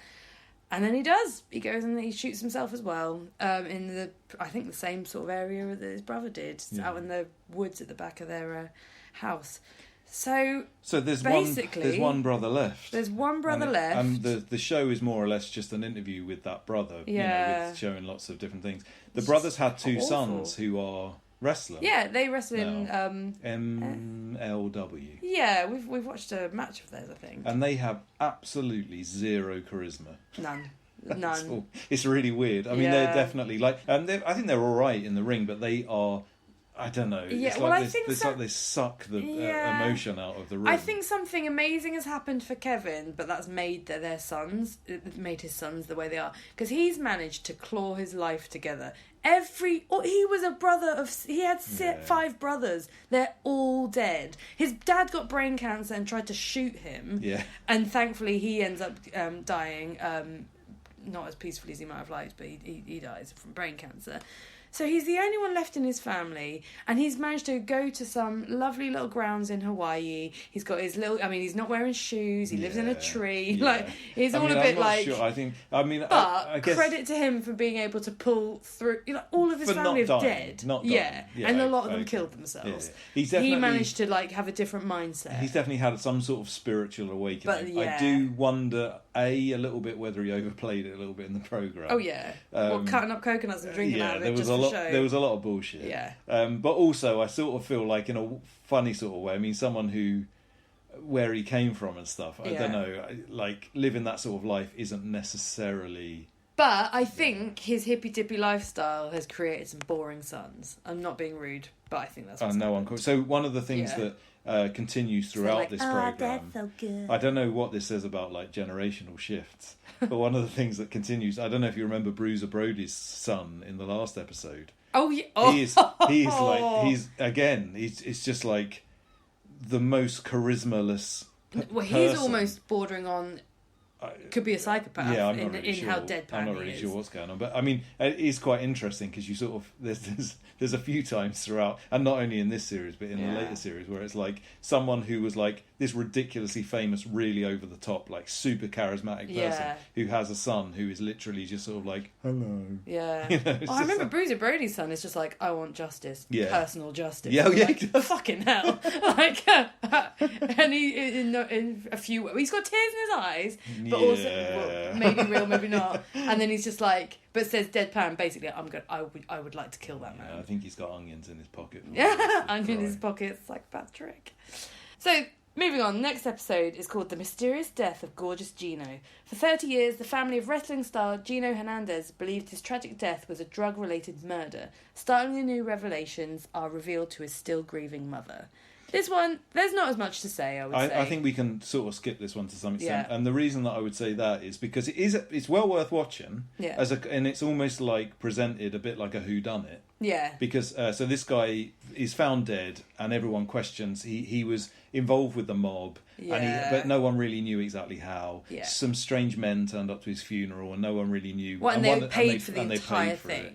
And his mum and did the eulogy. And no one knew them. Yeah. And so there was loads of weird shit like that, and his mum has always thought that there was like foul play. Yeah. And more or less what happens is they present this episode as if there was some foul play, and as if he was all sort of like, and he obviously did have quite an interesting life. And actually reading up on him, he had a more interesting life than Dark Side of the Ring actually portrayed. And he was very paranoid. Yeah, he did a lot of drugs. He did loads of coke, probably coke related. Yeah. Probably steroids too. Yeah. But what ends up happening at the end of the thing, and again, sort of spoiler alert, is that none of it really ends up actually being true. And the people that he was involved with, he was selling drugs. Yeah. But the people that he was involved with basically say no. Actually, he just did loads of coke. Yeah. And it turns out he had a cocaine. There wasn't really a kind of true. You know, it's presented like was this man murdered? Was he not? Turns out he wasn't. No. but it's an interesting episode. Life. It's definitely worth watching. But I'm not sure that there's. I don't really know this guy. No. And he was another sort of. He was a big star in his region. Yeah. But he was a regional wrestler. He never made it big. But he died when he was 29. I mean, 29. Yeah. So he was super young. So. And it was a long time ago. This would have been like early 80s, was it? Yeah. Yeah. So he's cool though. He was quite cool. He's like the sort of he's like the bad guy who's really kind of schmoozy. Yeah. Yeah. No, like I liked him. driving Ferraris. No. Yeah. Just really unsubtle 80s wrestling bad guy. Yeah. Yeah. But also, again, bleeding into real life, was selling drugs, did lead a big life. Yeah, I think did have like loads of gambling debts. Yeah. I mean, and I would guess that again, a lot of these wrestlers who were banging around at this time probably had all of the same social. He was the one that had cereal bowls full of cocaine. Yeah. Brilliant. This is another one where real life and fake life got mixed in together because at the time that he got killed, he was in a wrestling storyline with an English guy whose name was Chris something. I can't remember his surname. Yeah. And he blinded him in the storyline. He sprayed something in his eyes and it left him blind. Yeah. And this was all going on. So this guy was on TV pretending that he'd been blinded by this guy in order to basically work up eventually to a match between the two. Yeah. Then this guy died, and so loads of people were contacting the police and being like, it was definitely this guy Chris, whatever his name was, because he blinded him. I've seen him. I was there, and he blinded him at this event or whatever, and it was definitely him. So that again kind of shows how insane people really did believe people really thought that this stuff was real. Yeah. But yeah, I'd love to have lived in that kind of world for a bit. It would have been nice. But yeah, his next door neighbour is a very interesting lady. Oh gosh, she was something. She looks like she's made of Play-Doh. She must have had a lot of plastic surgery, but to the point where I don't know. It looked like she looked like a painting. She's had so much work. Like the Pete thingy who sang "You Spin Me Right Round." Really can't remember his name. Bless his heart. Passed away like last year before. She's got that bulbous kind of like face from having so much work. Yeah. It's up to her. She also talks like Wasn't that. quite like that. She was a and bit it's more like, really weird. I don't know what's going on. She's like she's in slow motion, but it's really odd as well because again, it's all these sort of like quite extroverted Americans from the wrestling world, and then this woman is just like she's just so like dopey and slow, and she speaks like how Americans speak in British. That's kind of what it was. She was just like, and then I went down to see him, and poor Gino was just waiting, and he didn't know where. We had a cereal full of he had a big drugs. bowl of cocaine. Yeah. And I said, he offered it Gino, to me and I had some. Yeah, and Gino, where'd you get all those drugs from? Bless her, we're being really horrible. Don't sue us, she's dead. She's definitely dead. 3 sue-ins in one episode. This one's going to go down in history. Yeah. So the final episode is called The Fabulous Moolah. The legacy of wrestling's biggest female star, the Fabulous Moolah, is re-examined after controversial allegations surfaced following her 2007 death. Mm-hmm. That doesn't really do it justice, actually. It wasn't really following her death, although it was after she had died, but it was following a much more recent, or very recent to this show, episode in which WWE, as it is now known, were having a big event. A battle royale. A battle royale for the women. Mm-hmm. This was just following in the footsteps of what they were calling the Women's Revolution, which is where they, and in fairness, they have, to some extent, taken like women's wrestling much more seriously and presented it in much more of an athletic context, as opposed to in the 90s days of and China the and noughties. Well, like people having matches where they had to tear all each other's clothes off until they got down to their underwear. And Thong this sort back of shit. leotards. So to celebrate this kind of women's revolution to some extent, they were having this battle royal and they called it the Fabulous Moolah Battle Royal or something. And what happened was there was a big backlash because this woman who had not only been a wrestler for years and like decades and decades, was also a trainer and was also sort of, I suppose, an agent or a manager or a booker. And she more or less, she unquestionably ripped off an awful lot of women. So there was a huge backlash to the WWE for naming it the Fabulous Moolah Battle Royale because she had a long history of exploiting other female wrestlers in some really quite dark ways, which we'll get into. And so a lot of people took to social media, I think, and it was was the Me Too movement going on at this time? It has already been, I should have thought, because this was 2000 and... It was just when this was being made sort of thing, wasn't it? 2018, 2019. Which I think is, we'll get into this as well, but that's quite obvious within the context of the episode, I think, which seems very rushed. And I think something to be said is, it wasn't clear from the from the programme how known it was. It seems like she was revered and thought of as really nicely, and then as soon as this got announced that it was going to be named after her, people took to social media just to say she was an abuser, she was a pimp, she was a this, that and the other, and they were like, shit, what's happened? And that history goes all the way back to like the 50s or something ridiculous. So the episode is quite confusing in that context because whilst they refer to her a lot as being a pimp and being an abuser and this sort of stuff, what they actually talk about, an awful lot of what they actually talk about, is like storyline stuff. Because what happened was she was the booker of the women in WWF at the time, and I think the NWA Women's Championship. Yeah, and she kept hold of the title for like 20 years. So she won it when she was 33 years old, and she in 1956, I think it was, and she held it for 28 years. Yeah. And so, as a result of that, obviously, and because she was in charge, so she never let anybody beat her. Yeah. I think there was a few times where she dropped it for she was on a tour and she'd drop it to someone and then win it back the next night and this sort of stuff. Yeah. But most people seem to be, anyway. And there's a strange story which doesn't come up anywhere else. This woman, Wendy Richter, who was the big star of like WrestleMania 1, which involved Cyndi Lauper. Right. So Cyndi Lauper was like a manager and she was the good person. And Vince McMahon arranged with the Fabulous Moolah that she would drop the title. And at this point, she's in her 60s and she's held it for, like you say, almost 30 years. So she agrees, she gets paid loads of money to drop the title. And then later on, they decide that Wendy Richter's got a bit too big for her boots. Yeah. And so they send her in and they present it a little bit like another sort of screw job where she turns up and she's dressed as someone called the Spider Woman. Lady, and she's got a mask on and stuff. And it's so obviously clearly not her. The original Spider Woman. And everybody, all the wrestlers are like, well, we all knew that was her. But this woman, Wendy Richter, kind of more or less says that she cheated in the match. Yeah. But from what I can make out, the cheating in the match was part of the storyline. And we've seen it done many times since. I mean, so that was really weird. But she was sort of presenting it, again, it's this weird like fact fiction thing. She was presenting it as if it was in real life. And I think one of the problems with this episode of the show is that I think it was made in a rush. Because I think all of this stuff was going on. And so they grabbed a bunch of people. And the thing is that the stories that were told didn't really entirely back up something which having looked into a little bit, is very clearly the trace. And she's definitely been a really abusive person. But what it is that she had a husband in the 50s, Buddy Lee, who was the original person who booked all the women in wrestling.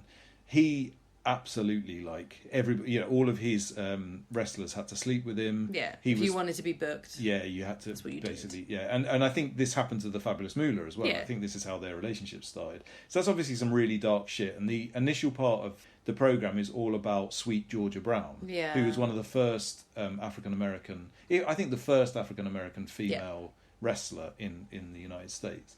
And she was definitely really mistreated by the Fabulous Moolah's husband. And that's very clearly told. But then the Fabulous Moolah splits up with this guy, who is the real scumbag, or is definitely a real scumbag. And then she takes over from him. And what people say is that she started doing a lot of the stuff that he was doing. Yeah.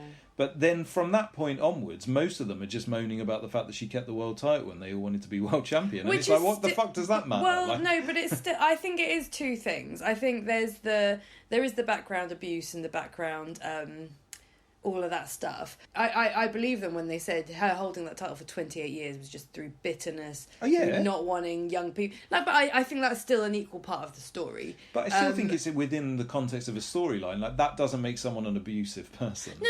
But it's two. I think it's two separate things. It's she was an abusive person, but she was also bitter of all these young people, and she would train them, but she was not pushing the women forward by holding that title. But so she was training all these people, and they were all getting to do really nice things. Yeah. But at the time, she held the title that all of them wanted to get. So. But the history of wrestling is full of people that do. Hulk Hogan was the world champion in WWF for almost the entire of the 80s. Yeah. I wouldn't. It's like there is kind of I'm not excusing, but I just don't think that's important. I'm not saying. I think it is important when she's also the one that's booking them, and then turns out to also be abusing them. Like, I think what I'm saying is what I'm saying is the abusive behaviour, which is very serious, which they don't really get into in this program.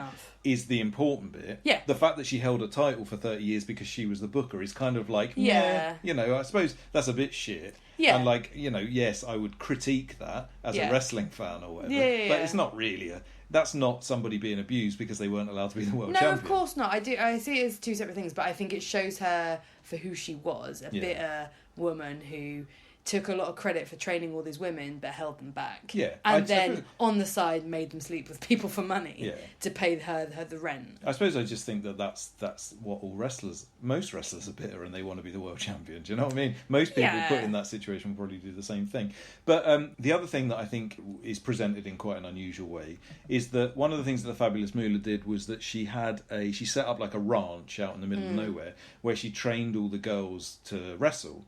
And that was kind of like her dojo or whatever. Yeah. And they all lived there, and they were all like trained to wrestle there. And then she booked them out there. So I mean, it was a weird. Don't get me wrong, it's a weird setup, and that's definitely her being in that situation. It's kind of almost like a cult leader, isn't it? It gives you a lot of power over people because not only are you their boss, you're also feed them and you also house them. Well, that's and all how that she stuff. convinced some of the women to go and sleep with people because she's like, I need rent, so you need to go have sex with that man. No, totally, and that's obviously some really dark shit. Yeah. But one of the things that's presented, which I think is just quite interestingly presented, is that a lot of them were saying, she used to work us until we would vomit, and she used to sometimes, she'd get you in a certain lock and like just hold you in it and cause you loads of pain and stuff.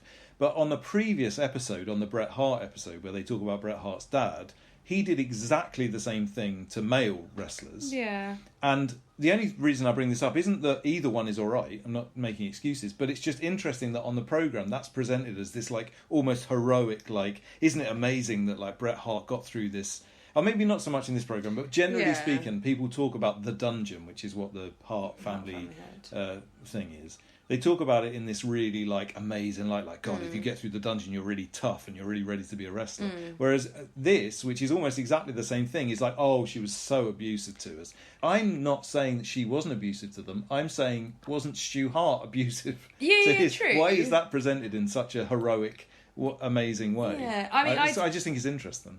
True. I mean, so I disagree with you slightly on this, only because I saw them as saying we were hard. Like, I felt like it was the women saying we were as hardcore as people who train like that way. I saw it as there were vomit buckets everywhere. It's more of a bragging rights as opposed to abuse, because the abuse is what else. I think maybe that's how I saw it. I think maybe it's that this program wasn't made very well, because I think what happened is all of these things got mixed in together. Yeah. So it was kind of like people would say that she was a pimp, and then they would, in the same sentence, say she had buckets around the ring where we had to vomit. Blurred. And it was kind of like, and then they would also say in the same sentence, and she held the world title for 30 years. And it's like, I feel like those are three completely different things. It did get really that blurred. Don't really, and I just don't. I think it's important, really, that this episode should have actually told the true story of this woman, and the true story of this woman is that she was sending these female wrestlers out to do like dodgy photo shoots. Some of them were underage when they were being sent out. She was arranging with wrestling promoters that they would sleep with the wrestling promoters and also sleep with the wrestlers, because the wrestling promoters were worried that if the wrestlers went out to try and like find girls in the local town, that they would get into trouble.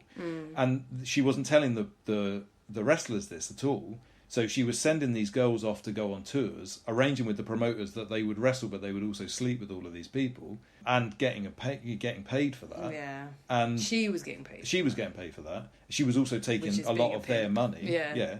And then the girls would turn up and would just be faced with, this is, well, we've been told that you're here to sleep with us all. Yeah. And then some of them would get raped, and some of them would be put in really dodgy situations. So that's the true story behind this, but they do cover that a little bit. One of the women says that she was told she was going to Amsterdam to meet with a man, and it's not a very well told story either. Partly because the woman's fucking dreadful. Oh. But well, so that's another tiny little interesting thing I thought was interesting. About this whole thing, because there's people there who are defending her as well. There's a couple of people that are like, no, it's all bullshit. And actually it ends with, so most of it is, she's horrible, testimony from all these people that say she's horrible. But then it ends with loads of people who stood up for her, so that who took to social media and said, no, it's not true. And then they get some people speaking on camera, no, I never had that. If that happened, it didn't happen to everyone. I don't believe that it happened in the way that people say. And then, even at the end, the woman who says, I was the one that got away, but I was told to go and have sex with this man, I got chucked out afterwards. Yeah. And they know, and she also broke her neck and was made to keep wrestling and all this other stuff. She even says at the end, just because she was an asshole to me doesn't mean that she should be forgotten for what she did for wrestling. Which was a very, and it kind of summises the mixed message for the whole episode, which was, she's being remembered for being good, but she was really bad. But she was only bad to some of us, so please do remember her for also being good. Yeah. What? And that's kind of how the episode went. Yeah. I mean, I just didn't think it was very well made. And like I said, I'm guessing, and we talked about this afterwards, and I don't know this for a fact, but I think it was probably because it was rushed out. Because it was very much like the big story of wrestling at the time. Yeah. And I guess it fitted in with what the series was about really well. And so...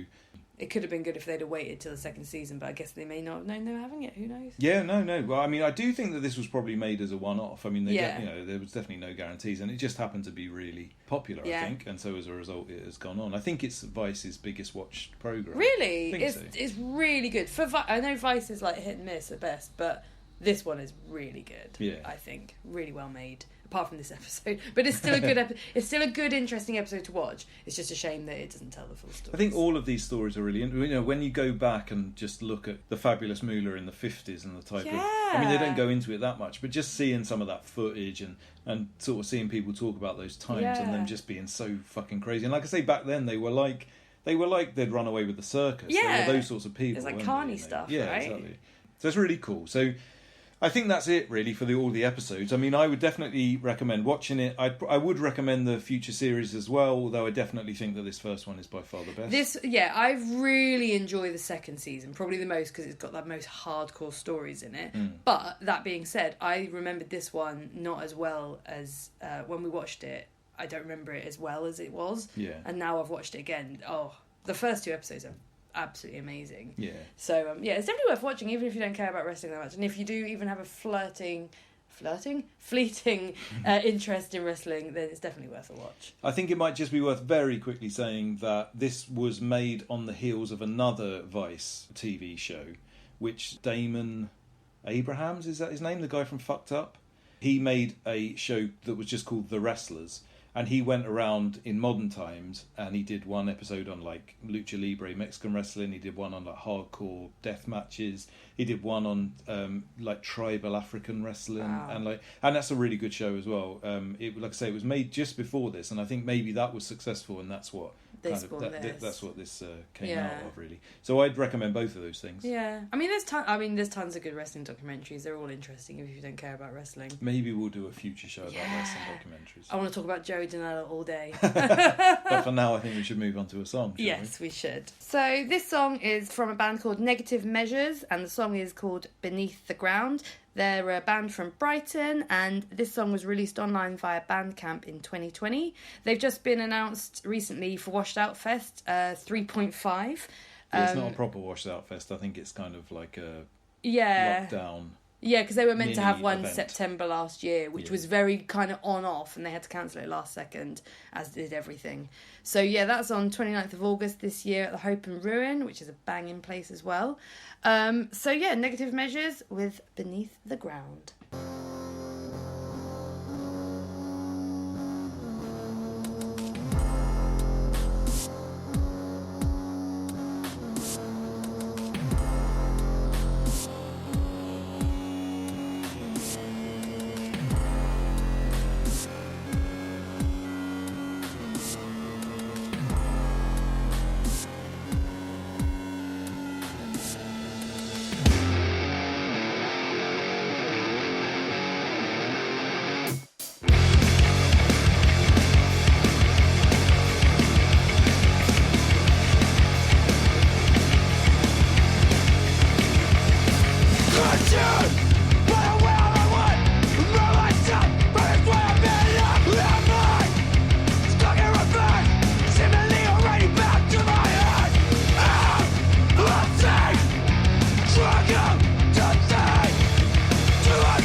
Trash. This is sweet, sweet trash. Avoid fainting.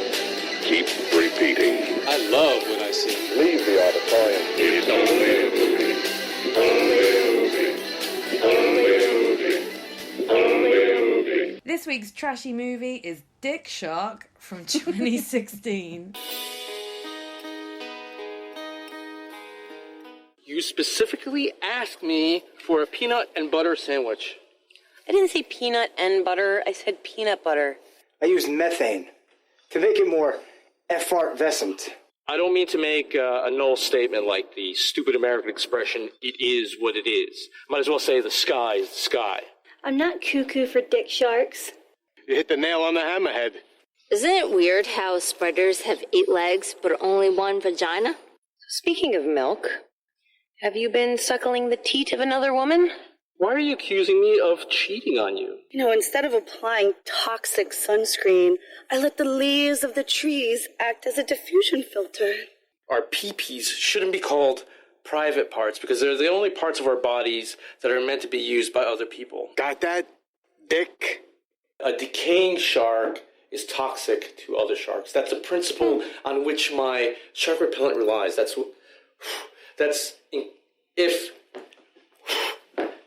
If I'm correct. What are you doing? You're talking out of your ass. Although it appears that my buttocks have lips, these cannot do what my oral lips can do. Oh, honey, you don't have to pay for sex. That's what you have me for. Please, do I look like the kind of guy who has to pay for sex? I'm not like an aging movie director who only cops a feel by paying models to be in his movies and who writes parts for himself that have him making out and groping them.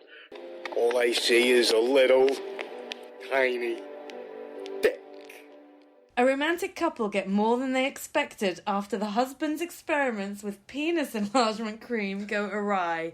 Fucking hell. So last week we said... You're sorry, was that the entire description? That's the description. You've got a better one. No, that's almost too much. Too much of a description. So last week we briefly mentioned, there's this terrible film that we just don't want to watch that Dave found somewhere. We'll probably discuss it more in a minute. That we were like, shall we watch it? Shall we not?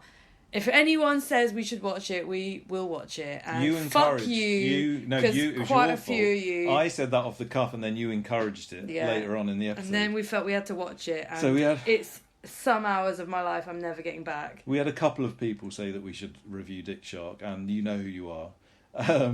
And I heard the name Dickshark at some point. I think on another podcast, but I'm not sure.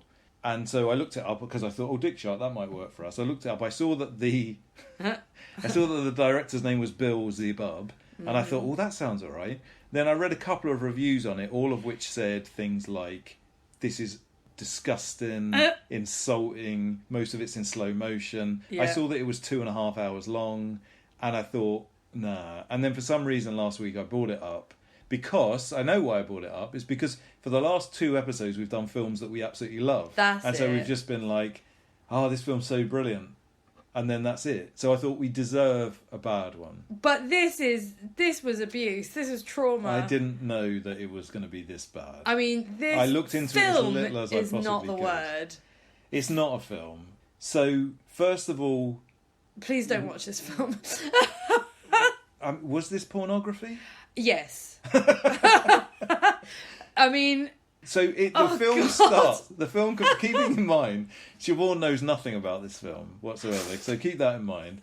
I know nothing I was either. tricked. I get the film up find it on obviously completely legal means, and pulled it up. The first shot is just a naked lady, and it's obviously on just like a digital camera. Yeah. So it looks immediately like pornography. Yeah. But I thought, I know it's going to be low budget. Maybe they're just trying to reel people in with a bit of nudity. And one review specifically said that it wasn't porn. Oh, it did, didn't it? Yeah. And that's what you assured me at the beginning. Well, that's all I knew. I'd read one review and it said this is not porn. Again, it's not. I will get on to why it might. But be the porn. scene is lots of slow motion, close up shots of a vagina. Sometimes with pants, sometimes without pants. And that's sometimes from behind, sometimes from the front, and also, sometimes from below. The pants on or off, like it time, doesn't make sense, it's not time. What's it called? It's not consistent. It's not consistent at all. And then a man appears from the bathroom and says something like, "Oh my god, my dick has turned into a shark." No, it's turned into clay. So I've had to remodel it. Oh, that's it. And he's remodeled it into a shark. And then there's about 10 minutes of him sort of prodding this girl's vagina with this fake shark-like penis. And she's attempting to fillet it. She does, doesn't she? It's just and it's got a little mouth that she can kiss. It's horrible. And then the film just goes on for 2.5 hours in this exact style, whereby, in fairness, I mean... narrative-wise, it is very similar to pornography because basically the shots are throughout the film. It's Bill Zebub, who is in the film as well, which I didn't realise.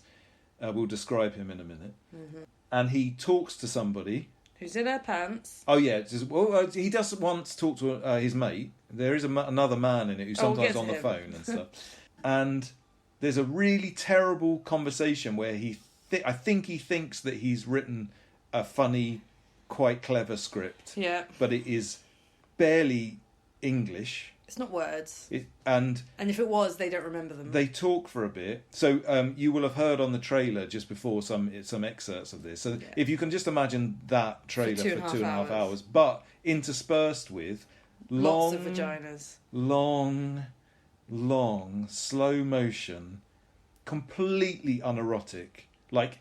Not sexual at all. It could not Only be, for him. It could not be less erotic. Yeah. There is an element... I mean, he's obviously found... I'm going to make a presumption that he's gone to a strip club. He's employed a bunch of girls. Although the first one of the girls in this film, who's probably, I suppose, has got the main part, but I mean, just because she's in it slightly longer, is sadly Misty Munday. who is a sort of... She made a load of horror movies in the kind of early noughties. She did make a lot of softcore porn films, I think, as well. But she did make some horror movies, and she sort of became a little bit of like a horror celebrity to some extent. So she's found herself in this fucking Beelzebub film. But, you know, God love her. She must have got paid for it. He does a number of... There's obviously things that he enjoys. He cups people's boobs for really long periods of time, whilst having conversations that go along the lines of, God, wouldn't it be terrible if you were a film director who just hired girls so that you could cup their boobs instead of what I'm doing, which is, you know, helping you not get the Dickshark or something. Yeah. Like, things that just don't make any sense. And then just, loads of, like, some of the most close-up shots. I'm not a prude, ridiculous, but some of the most close-up of shots of vaginas I think I've ever seen for this amount of time. It was a bit of a moment where I was like, why are we watching this together? And we agreed we'd get to 20 minutes, and if we couldn't handle it, we'd turn it off. And 20 minutes in wasn't that horrendous. I was like, maybe it'll change, maybe it'll be okay. And, you know, it didn't change, and it was not okay. And it was just lots and lots of close-ups of vaginas with no reason other than he enjoyed making that. Well, no, it's not worth watching. So after we watch the film, so let's get into Beelzebub now, because I think we need to talk about this man more than the film. So this, because that is all that happens in the film, by the way. I don't know. Yeah, I mean that is literally it. So I've looked into him since. I found out all sorts of things about this man. How would you just? I mean, I think he looks a little bit like Bill Bailey. Which is really unfair on Bill Bailey, because this guy is it's because his mannerisms are a bit frantic. So his mannerisms are a bit frantic. He's got long, wispy hair, and he's a bit... it's the same shape in that he's got a little bit of a belly, and he dresses pretty much exactly the same. Kind of, he exclusively in a t-shirt and ill-fitting jeans. Yeah. He does, unfortunately, have a lot of characteristics similar-ish to Bill Bailey's look. Yeah. I mean, I'm certainly not comparing the two talent-wise. Christ, no. And he's just incapable of doing anything. That's fairly clear. I've looked him up. This man started... Oh, one of the other things we should definitely say about the film, which is just completely hilarious, is that the soundtrack to this film, he like, you can tell by looking at him, and he's always wearing like band t-shirts. He's obviously into like black metal or whatever. And so throughout all of these scenes where it's just like someone's vagina close being up, prodded or with a shark. Sometimes it's like people kissing or whatever. There are kind of like attempts at romanticism. There's just this fucking like doom metal, like black metal. And the thing is, I think one of the reasons this film is so long is because he seems to. So there's like these long parts where it's almost like a music video, like a terrible music video, slow-mo for a really shit black metal song. And he insists on playing the song from start to finish. So I don't think you'd call it a montage, because it's not really a montage. I think that's one of the reasons why there's so much vagina, because it's just like he had to keep the little shit digital camera that he's got on these poor women's vaginas for ages, so that it would last out the songs. Because all the songs are about 10 minutes long, because they're black metal songs. So that really slows the film down. I mean, if there was any narrative pace to it, I mean, it definitely got lost. It's horrendous. And we watched the original, which is 2.5 hours. The uncut is 3.5 hours. Oh, fucking hell! What the hell could have got cut out? There's bits in this film where they get the lines wrong, and acknowledge that they've got their lines wrong, and then they just do the line again. Yeah. And like that's just in the film as a scene.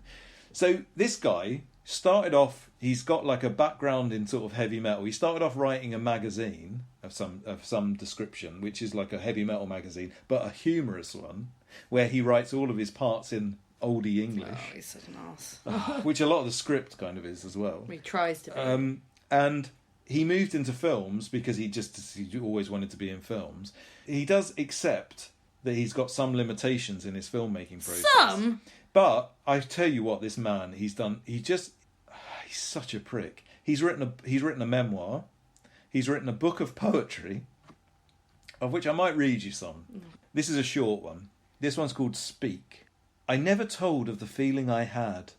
In silence was my terrified heart clad. I waited long to give my pain voice, if only there still could remain this choice... ... Too close to course the anguish through my throat, excruciation's invisible note. That's it. Jesus Christ. I don't think I did it justice. He's just a horror. He's just... So I want to read you Beelzebub's description of his film Dickshark.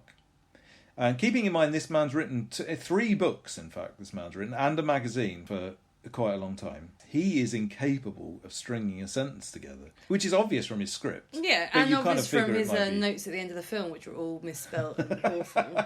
This is all misspelt as well. Yeah. So he writes a little bit on his website about Dickshark, which is called A Bit Deeper. Oh, God. Beelzebub, he always writes about himself in the Yeah, third person too. but I bet his memoir is in the third person. Such I a bet it cunt. is. I Such bet it a is. cunt. Beelzebub had been toying with the idea of making this movie for years. The story had been of the spoof variety, so it had a low priority. Doesn't explain that. I don't know what that means. No. But that status changed. Frankenstein is a novel that Beelzebub had always wanted to adapt to film. Which I think this Is this an this is his adaptation? Frankenstein What the adaptation. fuck? Pete Steele from Typo Negative was to play the monster. That should give you an idea how long this story was burning in weight. Burning in... I don't That's actually his. understand that. I don't think that Pete Steele ever agreed to be in this film. No. Point one. So I think it was just that he dreamed. And he would have had him full dong out. Yeah. That was the point, right? Well, true. With like a although, little shark fin on it. I mean, I guess maybe he's talking about actually making a Frankenstein because there isn't a monster in Dickshark. That is, I mean, Pete Steele couldn't have played the Dickshark. I think the monster is the dick. Yeah, but Pete Steele couldn't have played a dick. Not true. They might have just put him in a green suit and blurred him out. Just left him with his winkle out. I don't know. Anyway, Beelzebub finally decided that the only way that he can make this movie is to make it as an art house film. Fuck. No. As he was planning, he suddenly realised that he can make a few movies as a sort of practice for tragedy and for unusual visuals. That's all one sentence. Thus began the writing of Dickshark. Jesus. This man is an immeasurable cunt. Immeasurable. I mean, I hate him quite hard. I think if I'd known more about him, I definitely would never have suggested us watching this film. He's obviously someone who thinks that he's being both shocking and goes for like the absolute gutter of like, attempts at being shocking and also funny. He also thinks that he's quite politically minded. So one of the things, the script is so unclear, you can never really work out what people are actually trying to say. But there's a lot of stuff that sounds a little bit like he's kind of railing against snowflakes. Yeah. And there's some weird bits where he's obviously just got like a bee in his bonnet about things. There's that really weird bit where he does a long diatribe just to this naked girl in the woods for no reason about how the school system... Probably while squeezing her boobs. Yeah. About how the school system is changing their examination techniques because children are getting stupider and so they're making exams easier. Yeah. And isn't this... And it goes on and on and on about this in a really like a totally directionless way that doesn't really make sense. It's obviously something he's got to be in his bonnet about for some reason that isn't explained whatsoever. And he's obviously just got these things where he just like... Just has to say them. He just... Well, no, that's his script. I mean, that's his... He thinks he's showing how clever he is. Definitely. While squeezing a woman's boob. It's just such a self-indulgent... The only reason he made this was so he could squeeze some tits. Yeah. But also get his opinions across. And get his opinions... I mean, I guarantee he's a COVID denier. Definitely. I guarantee that he's probably like... He probably like runs around in the woods with a militia group on a Saturday or something. He's definitely militia. I bet he's got a Slipknot tattoo. 1,000%. At the very least, he's got one. Yeah. I mean, I feel like we could just talk about Beelzebub forever. I can't imagine. But yeah, so here's the thing. Here's the worst thing about this that I found out. Maybe I should be wishing him well, but I don't at all. He makes a living from these films. This man has made 50 films, all in this shit style, I presume. I mean, they're definitely not going to be any better. Some of them are on a camcorder. Like Jesus the Serial Rapist. Well, he has a whole series of films that are called Someone the Rapist, which is obviously one of his attempts to be really shocking and really get one over on the snowflakes. Yeah. This guy is such a fucking prick. Mm-hmm. I think the only thing that we can compare this to in the context of our podcast is Neil Breen. Oh, And but in comparison, I love Neil Breen. there's so many points to make about this. Neil Breen, we had a conversation when we did his film about whether it was like a genuine thing, whether he was trying to be weird or not.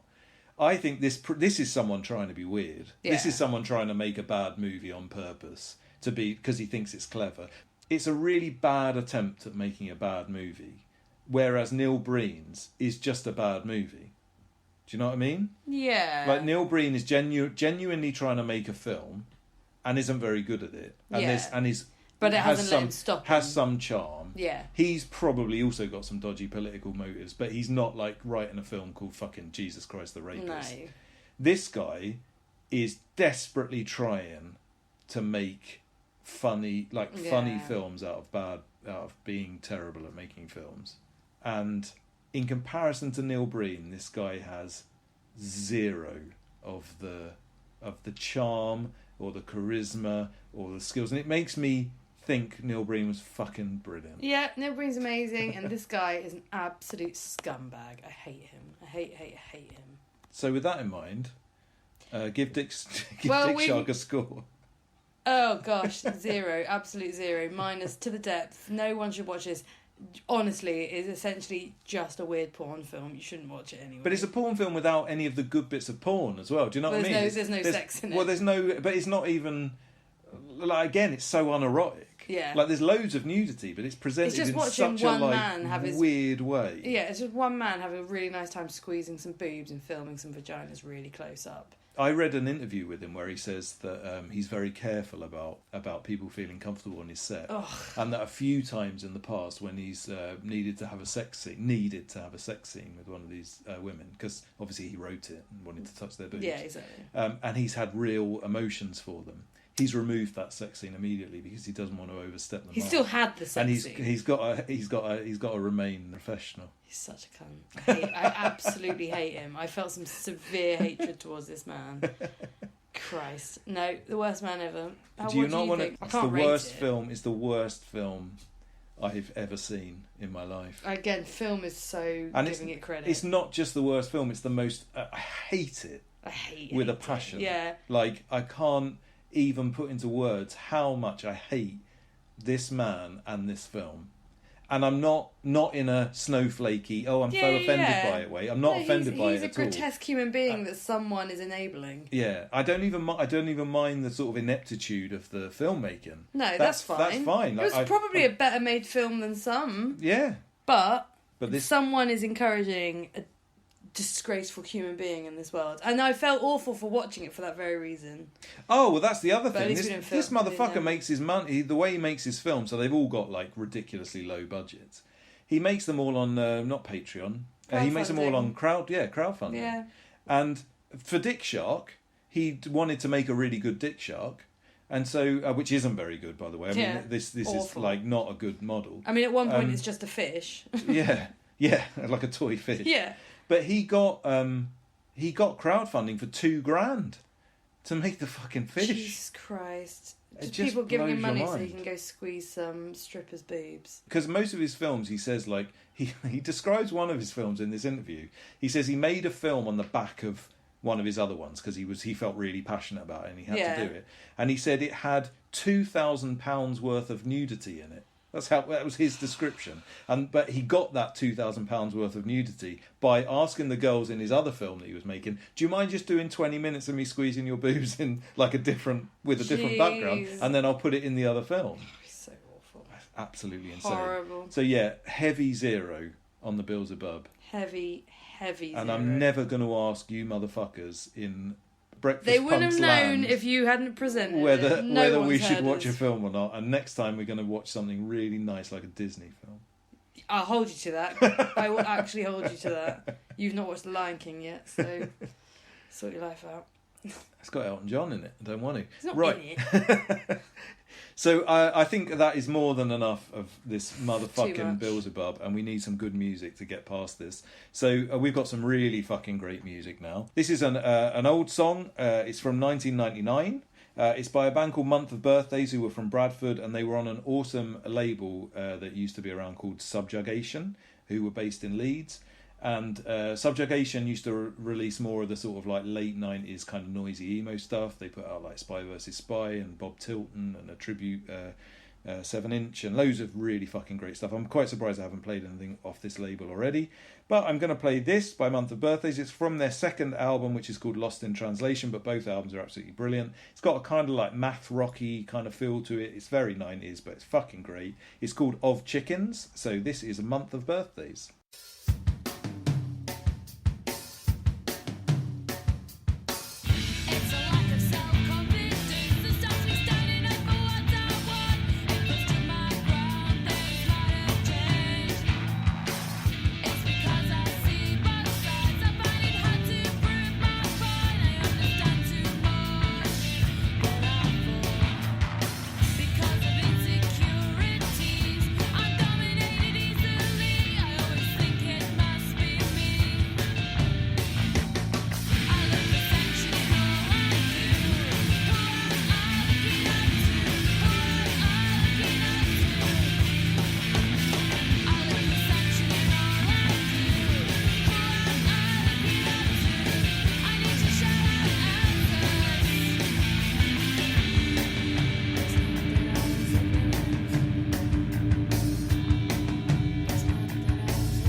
Thanks for listening to this episode of Breakfast with Punx. I hope you enjoyed it.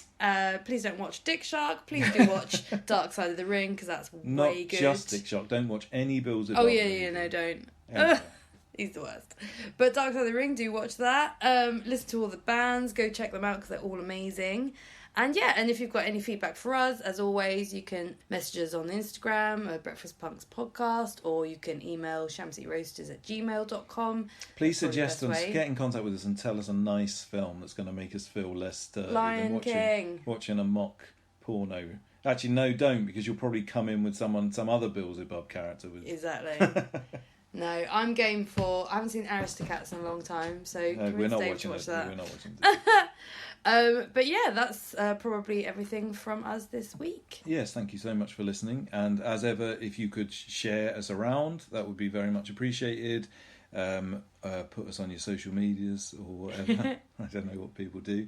And if you're listening to this anywhere where you can give us a 5-star review or a 10-star review or whatever rating review you can, please do a good one and not a low one, because I think that helps people find out about us via all the various different podcast applications that we are available through. And thank you to those who have already rated, because we found some really nice ratings off chance the other day, and those were very nice comments, so thank you. That was really nice. Yeah.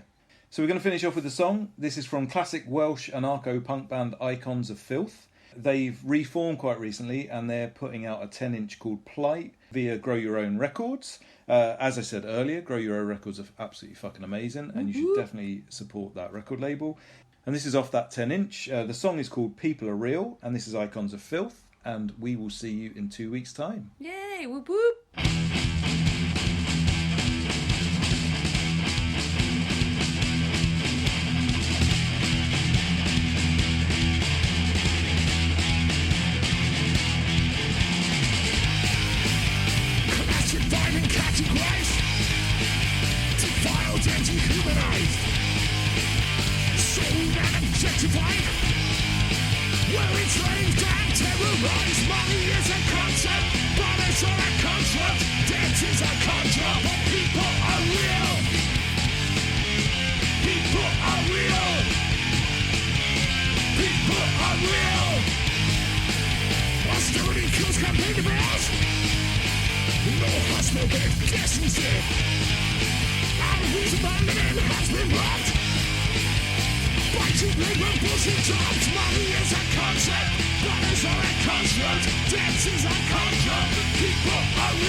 What arrow am I, that I may take a bird from the sky? I felt soft feathers in my hand, and tore the whole of flowing sand. Why, give it to me, vision of pain in all that I see. I held you in love, and your eyes held no sign of a being who dies. But you were dying, fighting death, yet not really trying. Or was it that, in your calm stare, you of death were not aware? I held you so torn. Where was the glad wing that you had worn? Death and life you grimly festooned. The chain was weak, you died from your wound. I now recall the soft warm eyes that had me enthralled. I love you, bird. I wish I had cried when I saw that hole in your side. What the fuck? I hate Beelzebub. That one's called My First by Beelzebub.